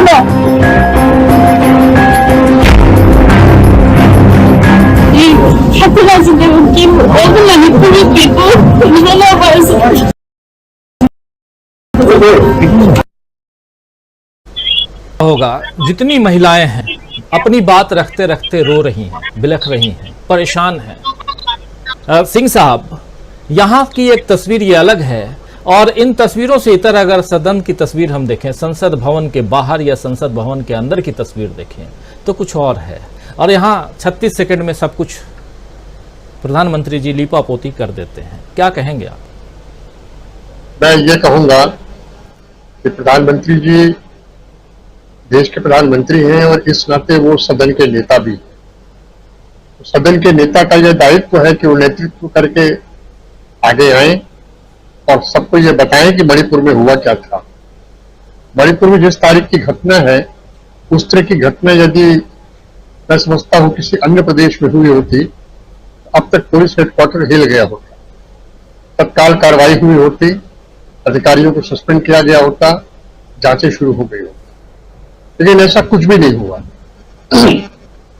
क्यों नहीं हुआ? या तो इस तरह की घटनाओं को होने दिया गया, या तो इस तरह की घटनाओं के प्रति सरकार का यह रवैया रहा, इसे चलने दिया जाए। लेकिन ऐसे लंबे समय तक नहीं चलेगा। 36 सेकंड में प्रधानमंत्री जी को गुस्सा भी आया, रोष भी आया। यही बात उन्हें सदन के अंदर आके कहनी थी। सदन के अंदर आकर ही वो सीधे कहते, सुनील शुक्ला जी ने बहुत सही कहा, वो आके सारे राज्यों का नाम गिना जाते, सारे राज्यों में इस तरह की घटनाओं का वो उल्लेख करते, तो विपक्ष की जहां जहां सरकारें हैं उन्हें भी यह मौका मिलता कि अपने अपने राज्यों की कानून व्यवस्था की स्थिति को बताते। हो सकता है किसी के पास एनसीआरबी के आंकड़े हो, लेकिन ऐसा नहीं हुआ। ऐसा इसलिए नहीं हुआ, प्रधानमंत्री जी सीधी चर्चा से बचना चाहते हैं। वो यूएस कांग्रेस में भरे बोल के तालियां बटोर लें, वो और कहीं भी बोले, लेकिन भारतीय संसद में नहीं बोलते। वो नोटबंदी पर नहीं बोले, उस समय नोटबंदी पर बोला तो वित्त मंत्री अरुण जेटली ने बोला। वो कोरोना त्रासदी पर नहीं बोल रहे, वो अडानी के मामले में और न बोले और न विपक्ष को बोलने दिया, और जिन्होंने जो कुछ बोला उनका भाषण गायब करा दिया, उन्होंने नहीं बोला। आखिर क्या बात है कि वीरेंद्र सिंह बोल चुके हैं कि सैकड़ों एफआईआर कायम है, सैकड़ों एफआईआर कायम है, वो उन्होंने कार्रवाई क्या की? वो इस्तीफा देने जाते, उनका इस्तीफा अदना सा कोई नेता आकर फाड़ के पाए। अब वो बेचारे मजबूर हैं, उनके कागज की कमी है, दूसरा इस्तीफा लिखे कहां से? जी क्या चीज भारत सरकार देख रही है? सिंह साहब जी, गृह मंत्री अकेले हैं, निश्चित रूप से गृह मंत्री अकेले नहीं होते हैं, उनके साथ इंटेलिजेंस ब्यूरो के चीफ रहते हैं, नबी चीफ रहे तो उनको महत्वपूर्ण अफसर रहता है, मणिपुर पुलिस के अफसर रहे होंगे, गृह मंत्रालय के बड़े अफसर रहे होंगे, तमाम चीजें डिस्कस हुई होंगी, ये सब चीजें उनको बताई गई होंगी।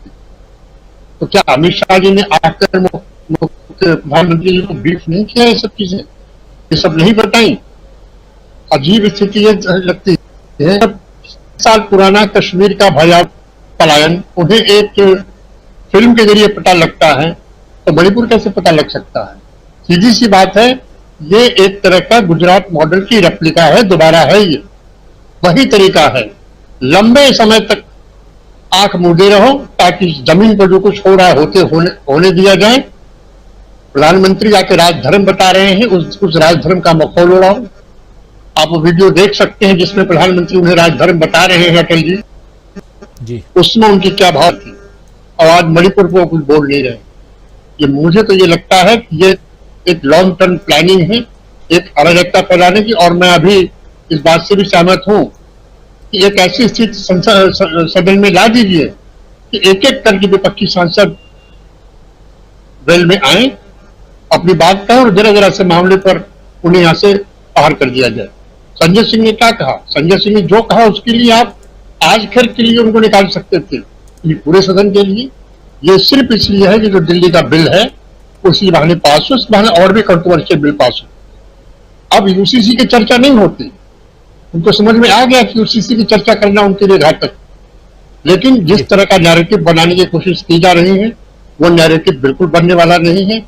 लोगों के दिमाग में सही, सुनील जी ने बिल्कुल सही कहा कि जिन्होंने कभी मणिपुर की तरफ देखा नहीं होगा, नाम भी नहीं सुने होंगे, आज उनके भी मोबाइल में वो वीडियो है। ट्विटर ने बंद कर दिया है, लेकिन उनके मोबाइल में वीडियो है, वो देख रहे हैं, वो बात कर रहे हैं। कल आग वहां लग सकती है, आग यहाँ लग सकती है। मैं प्रशांत जी और सुनील जी आपको मैं याद दिलाना चाहूंगा, बहुत पहले एक मामला हुआ था माया त्यागी का, उसमें हम लोग नौकरी में थे और मैं उस समय मिर्जापुर में तैनात था। पूरा वेस्टर्न यूपी ढह गया था। उस माया त्यागी कांड पर भी जो था, प्रधानमंत्री आके सदन में रहे थे, जबकि ये तो मणिपुर आज पिछले 2.5 महीने से जल रहा है। यूरोपियन यूनियन में बहस हो सकती है और यूएस कांग्रेस में बहस हो सकती है, ब्रिटेन में बहस हो रही है। हम उलझे हुए हैं कि हम 267 में बहस करें, 176 में बहस करें। आप 267 में बहस क्यों नहीं करना चाहते? क्योंकि उसके अलग कानूनी दांव हैं और बाकी अलग है। और बिल्कुल सही कहा सुनील जी ने कि एक तरफ से चीफ जस्टिस जब सोमो को संज्ञान ले रहे हैं, तो आप क्यों नहीं संज्ञान लिए? आपने संज्ञान तभी लिया जब चीफ जस्टिस का आ गया कि आप करिए, नहीं तो हम करेंगे। ये एक नंबर का डर बैठा हुआ है और वो डर ही इनको डर सता रहा है। और आगे जो भी इलेक्शन में होगा समय बताएगा, लेकिन फिलहाल ये बैकफुट पर हैं और ये भय के कारण सदन को फेस नहीं करना चाहते हैं।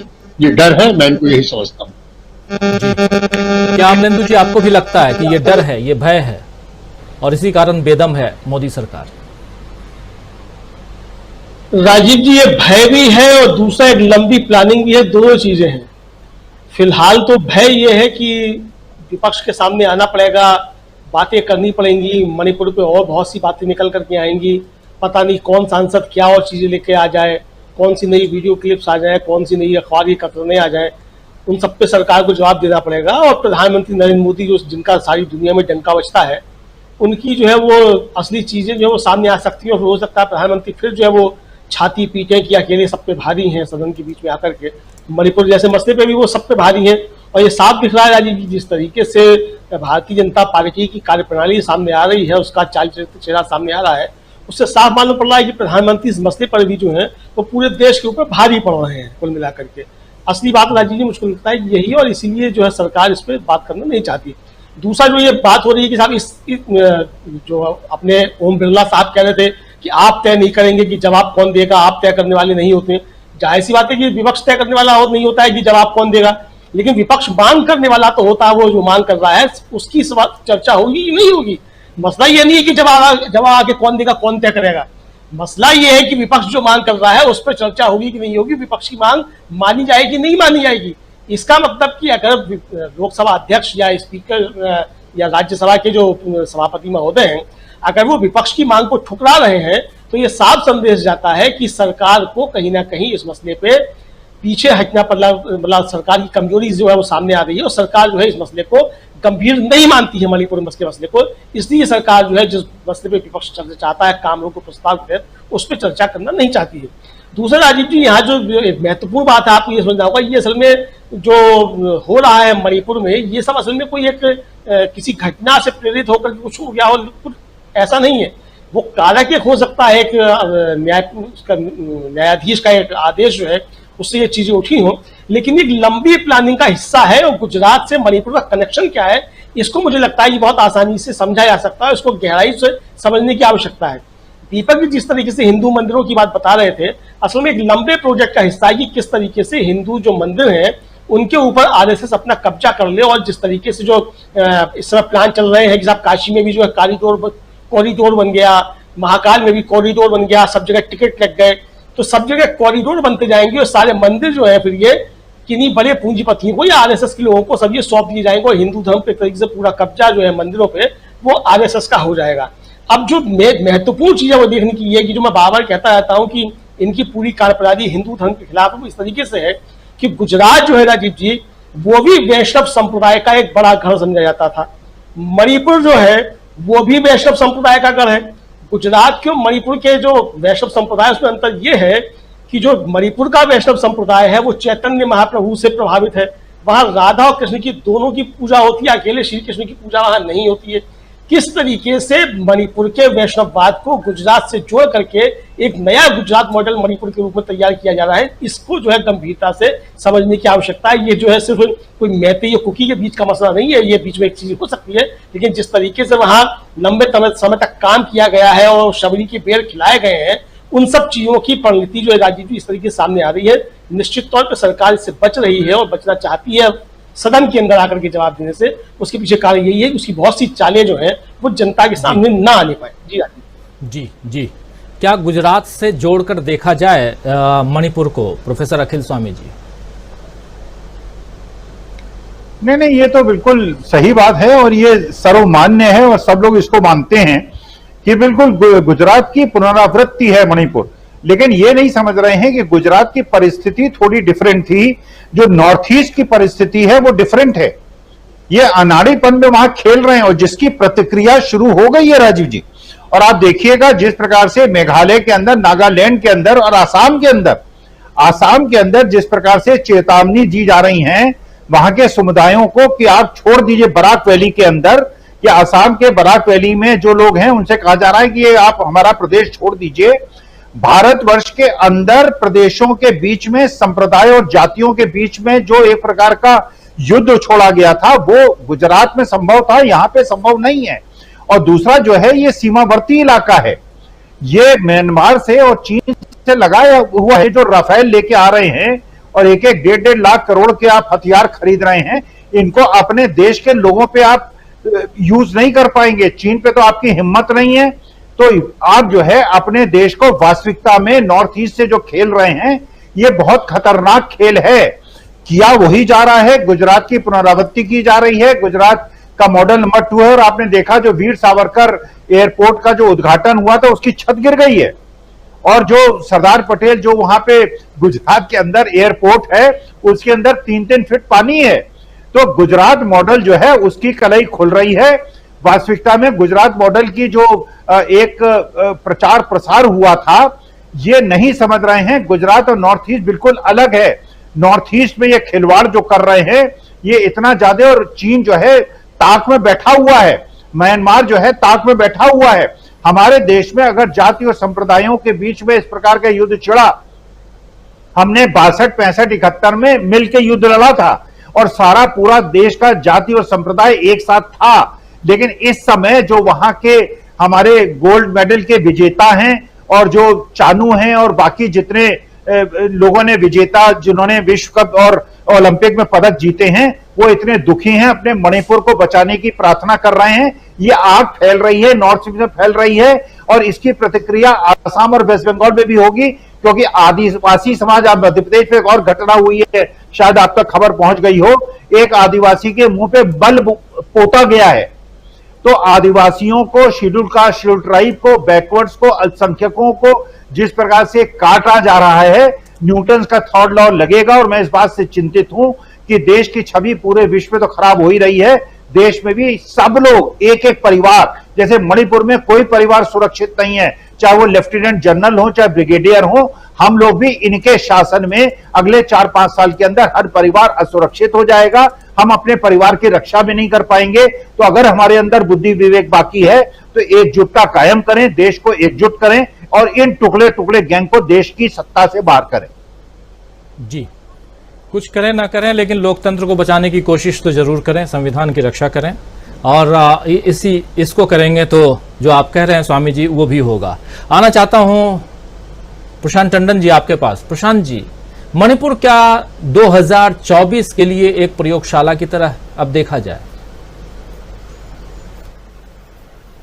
देखिए, मणिपुर में जो भी हो रहा है वो बड़ी योजनाबद्ध तरीके से होता हुआ दिख रहा है। लेकिन जरा 2-3 चीजें हम लोग बहुत ही गंभीरता से इसको देखें।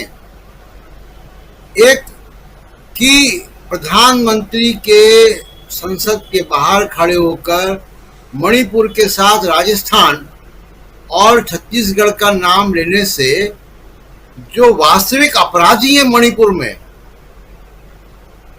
जिन्होंने इन महिलाओं के साथ इतना ऐसा व्यवहार किया या जिन लोगों ने लोगों को मारा है और घर जलाए हैं, उन्होंने क्या संदेश लिया होगा? उन्होंने संदेश ये लिया कि प्रधानमंत्री जो है वो हमारे खिलाफ सीधे नहीं बोल रहे हैं, वो राजस्थान और छत्तीसगढ़ के साथ मिला के बोल रहे हैं। आप देखिए ना कि अपराधियों का हौसला कैसे बढ़ता है।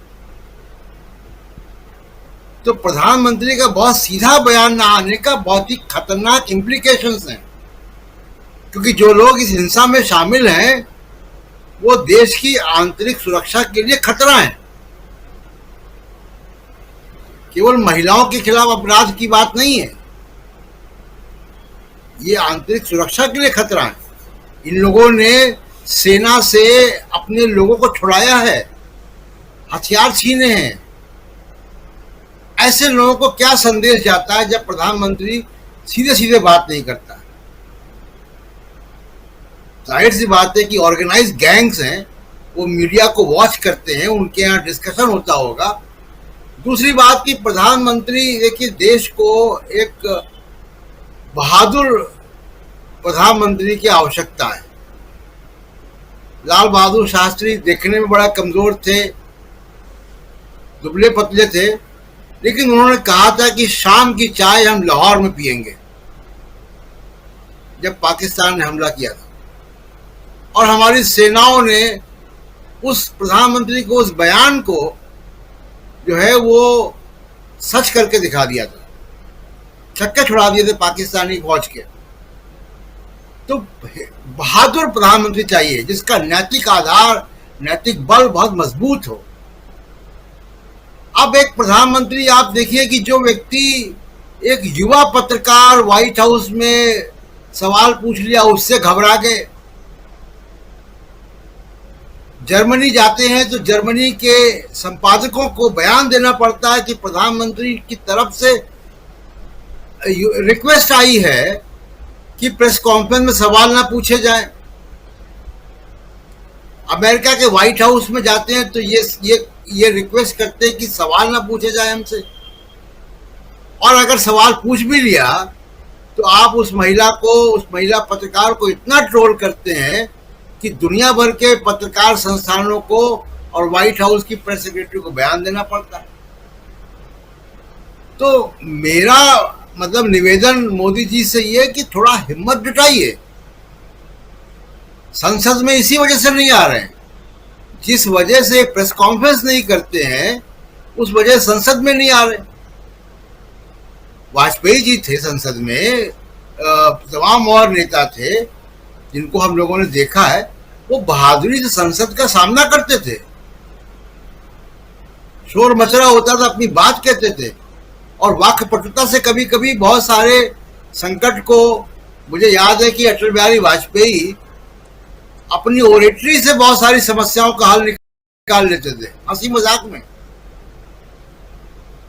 तो उसके लिए लेकिन बड़ा नैतिक बल चाहिए।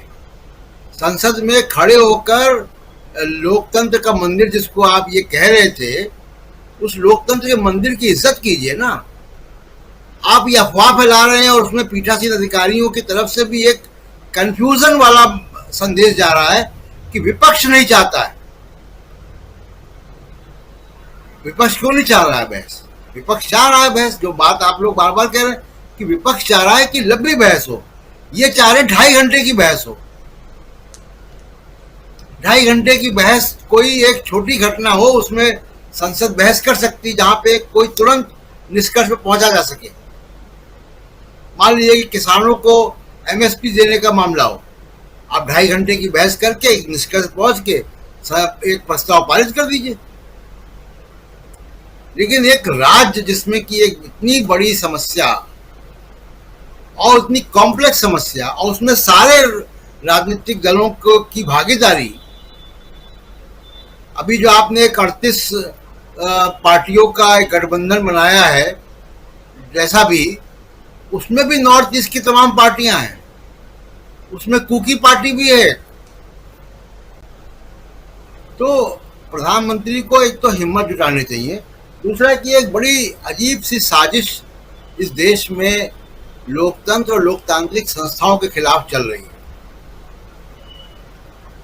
सुप्रीम कोर्ट जिसने संज्ञान ले लिया और जिसकी वजह से प्रधानमंत्री को बयान देना पड़ा, बहुत साफ मैं कह रहा हूं कि जिस वजह से 10 बजे कोर्ट बैठता है और कोर्ट संज्ञान लेता है, उसके बाद आप बयान देते हो छत्तीसगढ़ राजस्थान का नाम लेकर मणिपुर पे। सुप्रीम कोर्ट जब भी कुछ करता है, इस पे स्टडीज आ रही हैं तमाम यूनिवर्सिटीज की, राजीव जी, सुप्रीम कोर्ट जब भी कोई फैसला करता है, सुप्रीम कोर्ट और चंद्रचूड़ साहब को, चीफ जस्टिस ऑफ इंडिया को ट्रोल कराया जाता है। 1 लाख से ऊपर ट्वीट हैं बीजेपी से जुड़े हुए हैंडल्स के, जो बुरी बुरी बातें, खराब बातें भारत के चीफ जस्टिस के लिए कर रहे हैं। और ये दुनिया भर की यूनिवर्सिटीज में इसकी जो है स्टडीज हो रही हैं। कितना 7 लाख से ऊपर रीट्वीट हैं और 1 लाख से ऊपर जो है वो उसमें जो है वो ओरिजिनल ट्वीट हैं चंद्रचूड़ साहब के खिलाफ। आप सोचिए कि आप भारत के चीफ जस्टिस को बदनाम करने की, वो अपना काम ना कर पाए, वो अपनी संवैधानिक जिम्मेदारी ना निभाए, वो ऐसा कोई फैसला ना करे जो आपके राजनीतिक हित में नहीं हो, तो आप उसको सोशल मीडिया पे अपने लोगों से ट्रोल कराओगे। और बहुत से लोग, राजीव जी, ऐसे लोग हैं जो DY Chandrachud chief justice of India को ट्रोल कर रहे हैं जिनको मोदी साहब फॉलो करते ट्विटर पे। तो एक बड़ी साजिश भारत के लोकतंत्र के खिलाफ हो रही है। तो इसलिए संसद में चर्चा न करना, प्रेस कॉन्फ्रेंस न करना और पीछे से वार करना कि ट्रोल के जरिए चीफ जस्टिस पे हमला करना, ट्रोल के जरिए राहुल गांधी पे हमला करना, ये कायरता है, ये राजनीति नहीं। और पहली बार हो रही है ऐसी कायरतापूर्ण राजनीति। जी जी प्रशांत जी, और हो लेकिन ये रहा है प्रशांत जी, आप बात तो सही कह रहे हैं, लेकिन हो यही रहा है कि धीरे धीरे पिछले 9-10 साल में हम लोग देख रहे हैं कि जो नैरेटिव सेट करने की कोशिश पीछे से, चाहे ट्रोल आर्मी के जरिए, चाहे 2 रुपए के ट्रोलर्स के जरिए, चाहे और भी जो भी है उनके जरिए जो नैरेटिव सेट करने की कोशिश हो रही है, उसमें ये अभी तक सफल होते आए हैं। चिंता का विषय ये है, चिंता का विषय ये नहीं है कि इस बात को सब जानते हैं, लेकिन एक बड़ा वर्ग है जो इन चीजों पे भरोसा करने लगा है या कर रहा है क्या। लेकिन चूंकि चुनावी प्रदेश है मध्य प्रदेश, और वहीं से जुड़े हुए हैं डॉक्टर प्रकाश हिंदुस्तानी जी, आपको लगता है प्रकाश जी जो मैं कह रहा हूं हो सकता है मैं गलत हूं, और मैं अगर गलत हूं तो ज्यादा अच्छा है, ये इस देश के लोकतंत्र के लिए ज्यादा सही होगा कि जो मेरा विश्वास जो है वो जिस तरफ बनता जा रहा है कि ट्रोलर्स के जरिए और व्हाट्सएप यूनिवर्सिटी के जरिए इस समाज को जैसे बांटा गया है, और उसमें जैसे जैसे सरकार या सत्ता पक्ष सफल होती गई है, वैसे में आपको दिखाई देता है कि आने वाला जो चुनाव, जितने चुनाव हैं अलग अलग राज्यों में, खासकर मध्य प्रदेश में भी है, उन राज्यों में सफलता की सीढ़ी ऐसे ही प्राप्त होगी, ऐसा लगता है, या मैं गलत हूं? राजीव जी, इसका उल्टा भी हो सकता है, और जिसकी संभावना मुझे ज्यादा दिखती है, क्योंकि अब सोशल मीडिया पर जो लोग सक्रिय हैं वे जानते हैं कि वे क्या देख रहे हैं, और लोग अब प्रतिक्रिया भी व्यक्त करने लगे हैं। ये बात भी कही जा रही कि जो नरेंद्र मोदी 2014 में सोशल मीडिया की निसरनी पर, सोशल मीडिया की सीढ़ी पर चढ़कर प्रधानमंत्री के पद तक पहुंचे थे, वे नरेंद्र मोदी अगले वर्ष होने वाले चुनाव में उसी सीढ़ी के कारण नीचे गिर सकते हैं। 10 साल पहले, 9 साल पहले जितने लोग सोशल मीडिया पे सक्रिय थे वो बहुत छिटपुट लोग थे, 15-20% लोग थे, लेकिन अब 90% लोग सोशल मीडिया पर हैं। और यही कारण है कि पॉपुलर मीडिया, टेलीविजन चैनलों पर लोगों का भरोसा कम होता जा रहा है। लोग देखते हैं कि असलियत क्या है, अब लोग आसानी से भरोसा नहीं करते। अभी अपने इस कार्यक्रम का शीर्षक है विपक्ष के आगे बेदम मोदी सरकार, लेकिन अभी भी टेलीविजन चैनलों पर इसका उल्टा शीर्षक चलता है कि मोदी सरकार के सामने विपक्ष बेदम हो गया, नरेंद्र मोदी के सामने विपक्ष की में जान नहीं बची। और तमाम ऐसे शीर्षक आपको गूगल पर मिल जाएंगे जो बड़े बड़े चैनल दिखा रहे हैं, क्योंकि उन्हें उसी का पैसा मिल रहा है। और मुझे लगता है जो डीबी लाइव की लोकप्रियता बढ़ी है, इतनी इस लक्ष्य तक पहुंचे हैं, 9 करोड़ से ज्यादा दर्शक वर्ग तक पहुंचा है, तो एक कारण ये भी कि लोग सच को पहचानने लगे हैं। और ये बताता है कि एक नमूना है कि किस तरह से लोग सच्चाई जानना चाहते हैं।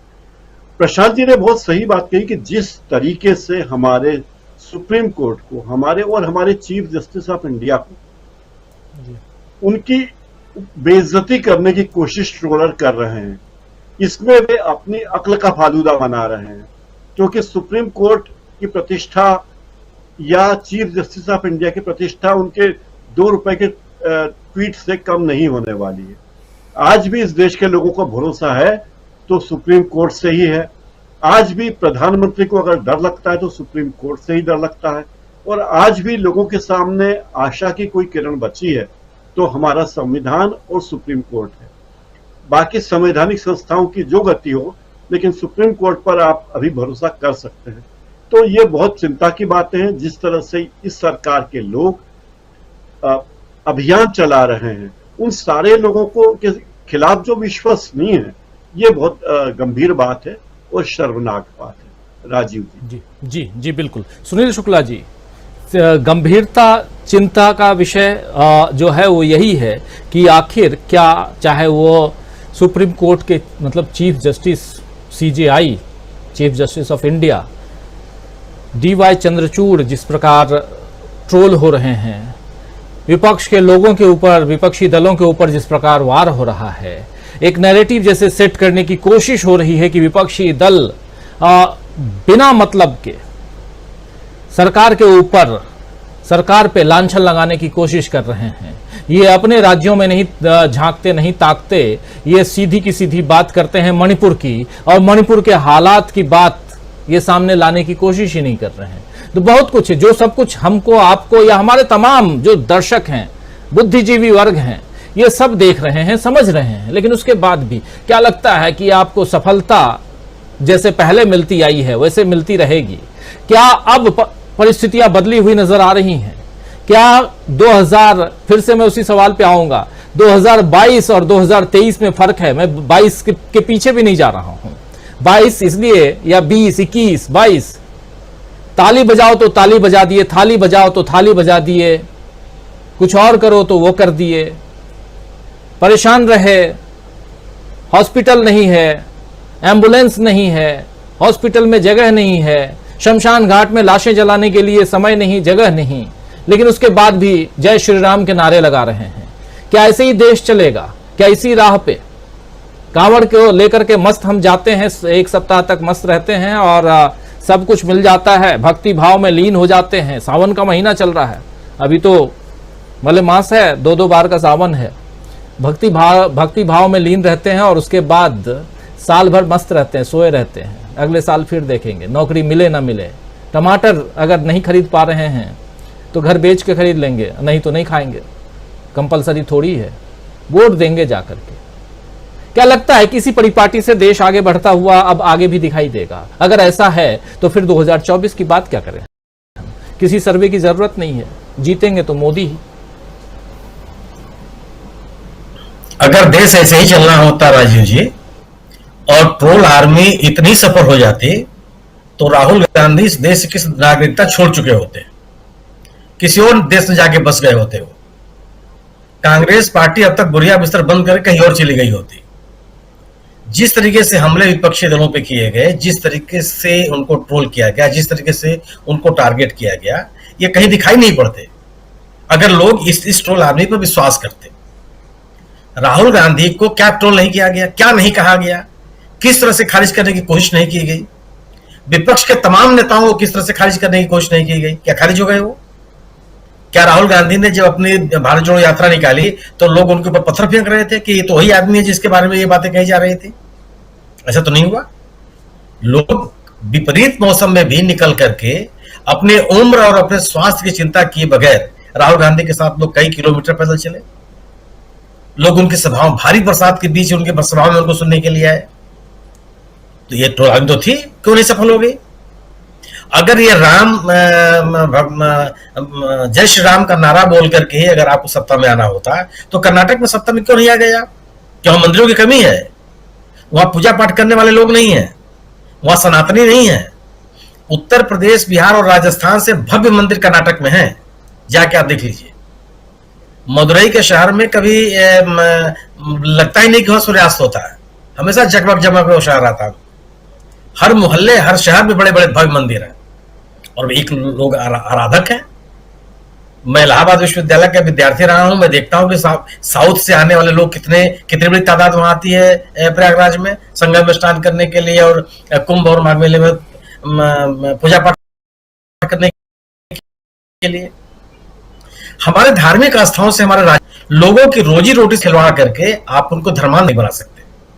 व्यक्ति पहले जीवित रहेगा, अपनी आवश्यक जरूरतों को पूरा करेगा, फिर वो अपनी धार्मिक और आध्यात्मिक जरूरतों को पूरा करेगा। किसी भी व्यक्ति के जीवन में आध्यात्म एक प्रमुख चीज है, लेकिन उस आध्यात्म के कारण इर्द गिर्द उसका पूरा जीवन है, ऐसा नहीं होता। न कभी हुआ है न कभी होगा। इस देश ने इस दुनिया ने चर्चों के खिलाफ संघर्ष देखे हैं कि आप हस्तक्षेप नहीं कर सकते व्यक्ति के जीवन में, उनके राजनीतिक मामलों में, उनके सामाजिक मामलों में हस्तक्षेप आप नहीं कर सकते। उदारवाद की पैदाइश इसीलिए हुई कि आप इन तमाम प्रतिबंधों से और इन तमाम निषेधों से लोग बाहर निकलना चाहते हैं, और लोग निकले, दुनिया निकली और उन्होंने अपने आप को स्थापित किया। अगर व्यक्ति में कोई, दुनिया का कोई ऐसा व्यक्ति है क्या कि जिसमें सुरक्षा का भाव ना हो और वह अपने आध्यात्मिक और सामाजिक परंपराओं को कायम रखेगा? अपनी कला, संस्कृति, सभ्यता को बनाए रखेगा। वो सबसे बड़ा आवश्यक चीज है कि उसमें सुरक्षा का भाव पैदा हो, यानी कि एक ऐसी सरकार है, एक ऐसी हुकूमत है, एक ऐसी व्यवस्था है कि वो सुरक्षित है। सुरक्षा केवल जान की नहीं होती है, उसके माल की सुरक्षा हो, उसके परिजनों की सुरक्षा हो, वह ये मान ये रहे कि हम पूरी तरह से आश्वस्त हैं, और अगर किसी तरह के हमारे खिलाफ कोई हमला हुआ, चाहे वो भौतिक हमला हो, चाहे रोग व्याधि का हमला हो, उसके विकल्प के रूप में कोई ना कोई व्यवस्था कायम है। इसके अभाव में आप व्यक्ति को प्रभावित नहीं कर सकते। आप कुछ भी नरेशन बना लीजिए कि आप इस सरकार ने अडानी के मामले पे नहीं बोला, क्या इस देश के लोग मान गए कि अडानी ने कुछ नहीं किया? क्या इस लोग आश्वस्त हो गए कि नहीं साहब, जो हेड नंबर ने आरोप लगाया था और विपक्षी दल आरोप लगा रहे थे, ये सब बेबुनियाद थे, उसमें कोई तथ्य नहीं था? और अगर यही स्थितियां थी तो उन घटनाओं के बाद जो विभिन्न राज्यों में राजनीतिक घटनाएं हुई, उसमें क्या परिणाम आ गए? कर्नाटक में का चुनाव आपके सामने है, महाराष्ट्र में आपने कस्बा में वह सीट आप हार गए जो 1995 से कभी नहीं हारे थे, लगातार उस सीट को जीतते चले आ रहे थे। तो तीसरे देश के नागरिक है ना। सब प्रश्न यह है कि अगर लोगों में एक राज्य में इस तरह की घटनाएं होती, क्या लोग इन चीजों से प्रभावित नहीं होते हैं? इतनी संवेदनाएं लोगों की मर गई हैं। अगर लोगों की संवेदनाएं इतनी ही मरी होती तो इसकी प्रतिक्रिया न तो इम्फाल में दिखाई पड़ती, न दिल्ली में दिखाई पड़ती, न अन्य राज्यों में दिखाई पड़ती। बिल्कुल मैं नहीं कर रहा हूं कि लाखों लोग निकल गए, 5 आदमी निकले तो कोई ऐसा शहर है जहां पे इस घटना के प्रतिकार के लिए लोग सड़क पर नहीं निकले हैं और अपनी बात उन्होंने नहीं कही। आपके चुप रहने से मान लिया जाएगा कि आप पाक साफ हैं और कहीं जो बातें कही जा रही हैं सब मनगढ़ंत हैं, लोग इन चीजों को देख नहीं रहे हैं। क्या आज तकनीक के इस युग में किसी बात को आप छिपा सकते हैं? संभव है ये? आप ये लगता है, सरकारों को लगता है ये कि एक अलग तरह का व्याकरण है। वो जो सरकारी गाड़ियों में हूटर बजता है ना, उसकी जो ध्वनि होती है वो तमाम चीजों को एकदम कुंद कर देती है, लोग सुनना नहीं चाहते। लेकिन आप जो सत्तारूढ़ लोग हैं, सत्तानशीन है, उनको नहीं सुनाई पड़ता होगा, आम आदमी को सुनाई पड़ता है कि क्या गलत है और क्या सही है। क्या अगर लोगों के जीवन में महंगाई का असर यह ना होता तो लोग जय जयकार कर रहे होते चारों तरफ। कोई आज की स्थिति क्या है? आप पिछले राजनीतिक घटनाक्रम को आप याद रखिए, क्या नहीं कह रहे थे आप कर्नाटक के चुनाव में तो बजरंगबली का नाम आया था। कर्नाटक के चुनाव में तमाम देश की सभ्यता, संस्कृति, धार्मिक चीजों की बातें आई थी, लोग मान गए। वहां 30 विधानसभा क्षेत्रों में भारतीय जनता पार्टी जैसे पार्टी की जमानत जब्त हो गई। उन इलाकों में पार्टी चुनाव हार गई जिन इलाकों में जनसंघ की जमानत से जीतते चली आ रही थी। कोई ऐसा क्षेत्र नहीं बचा कर्नाटक का जहां चुनाव नहीं हारे। देवभूमि कही जाती है, कहा जाता है हिमाचल प्रदेश। वहां के आपके सेब उत्पादक किसानों के साथ आपने क्या किया, उसका परिणाम आपने नहीं भुगता। वहां के जो स्थानीय नागरिक थे जो पुरानी पेंशन योजना की मांग कर रहे थे, उसका परिणाम आपने नहीं भुगता। वहां के किसानों के साथ जो आपने बर्ताव किया उसका परिणाम आपने नहीं भुगता। वहां तो पोलराइजेशन भी नहीं थी। अब कहा ही जाता है वहां के देवी मंदिरों की कितनी ख्याति है दुनिया में और देश में, आप सभी परिचित हैं उससे। क्यों नहीं लोग भागे उस पूरे बाम में? और आपने ये कहा कि आप किसी एमएलए को, किसी प्रतिनिधि को नहीं देंगे, आप जोड़ देंगे मुझको मिलेगा। क्यों उन लोगों ने नहीं सुन लिया? सवाल है कि सरकारें मंदिर मस्जिद बनाने के लिए नहीं होती हैं, सरकारें लोगों के जीवन को बेहतर बनाने के लिए होती हैं।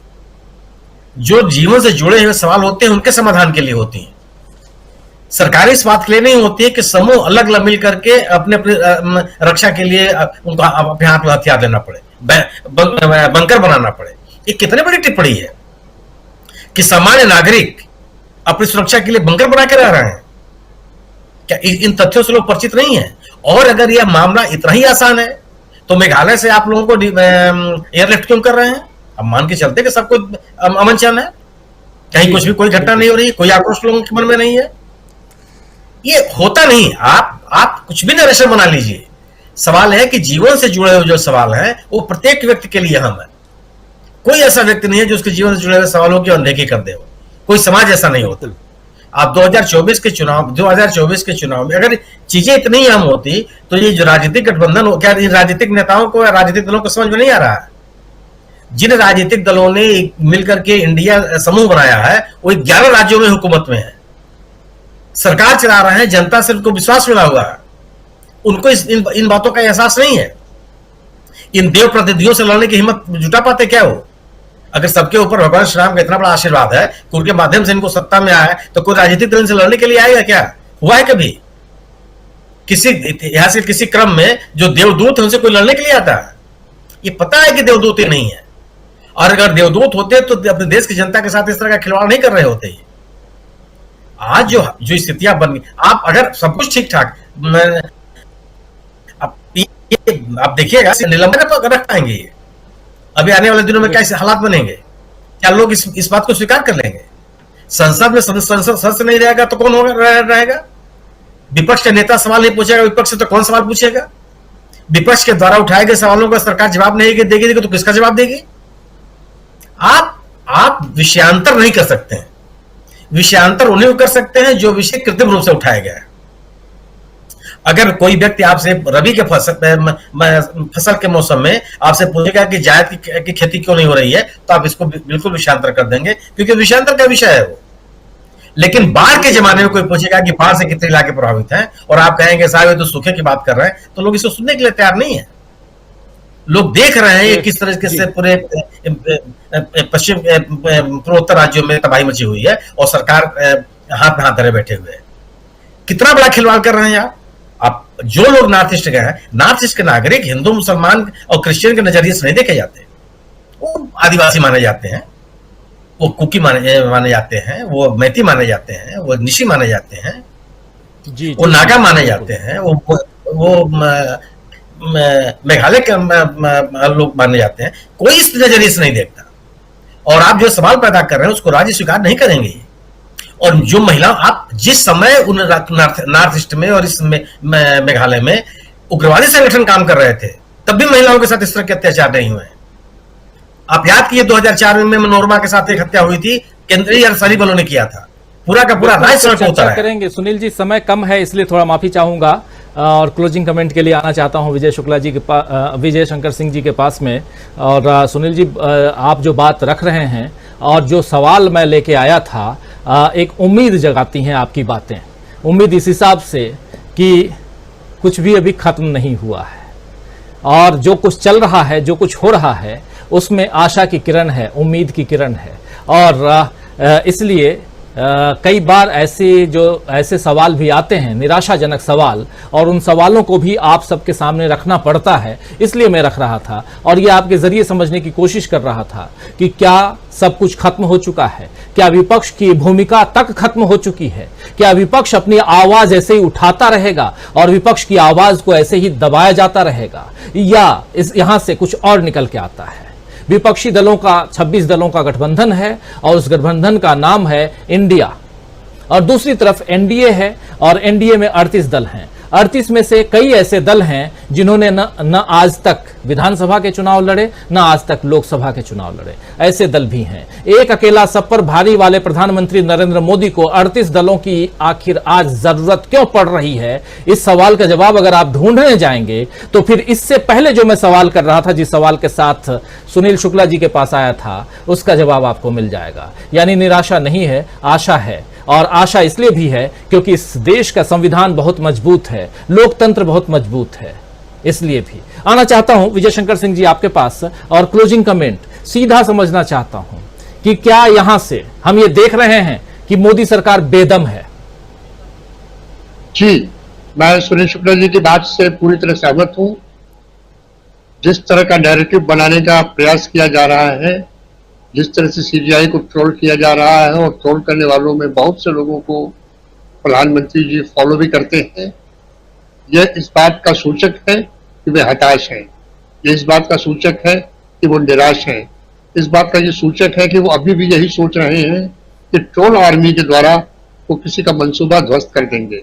मेरा ये कहना है साफ तौर पे, लोहिया जी ने जो कहा था, बड़ी साफ बात कही थी कि जब संसद मौन हो जाती है तो सड़क आवारा हो जाती है।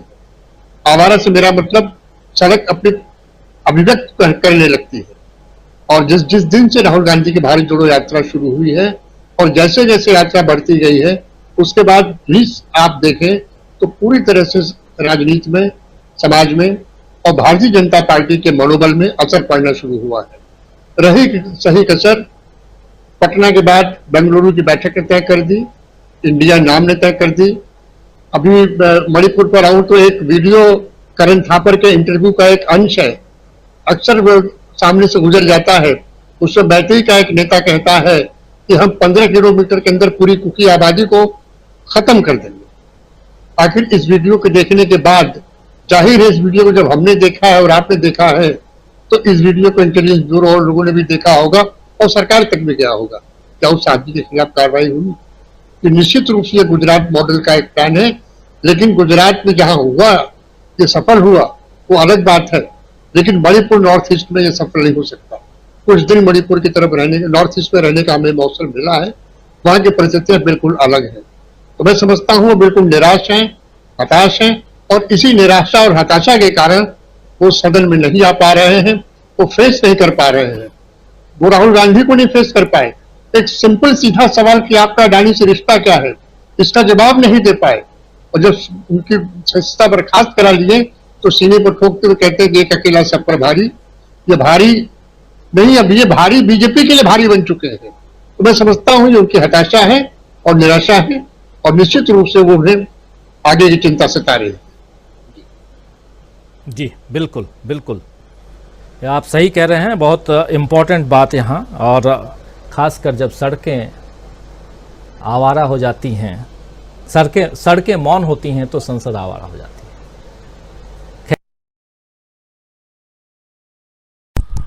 आशा है ये परिचर्चा आपको पसंद आई होगी। इस परिचर्चा को शेयर कीजिए, ज़्यादा से ज़्यादा लाइक कीजिए और कमेंट करके बताइए कि आपको हमसे और क्या उम्मीद है और इसमें हम क्या सुधार कर सकते हैं। चैनल को सब्सक्राइब अवश्य कीजिए, फेसबुक पेज को फॉलो अवश्य कीजिए। धन्यवाद।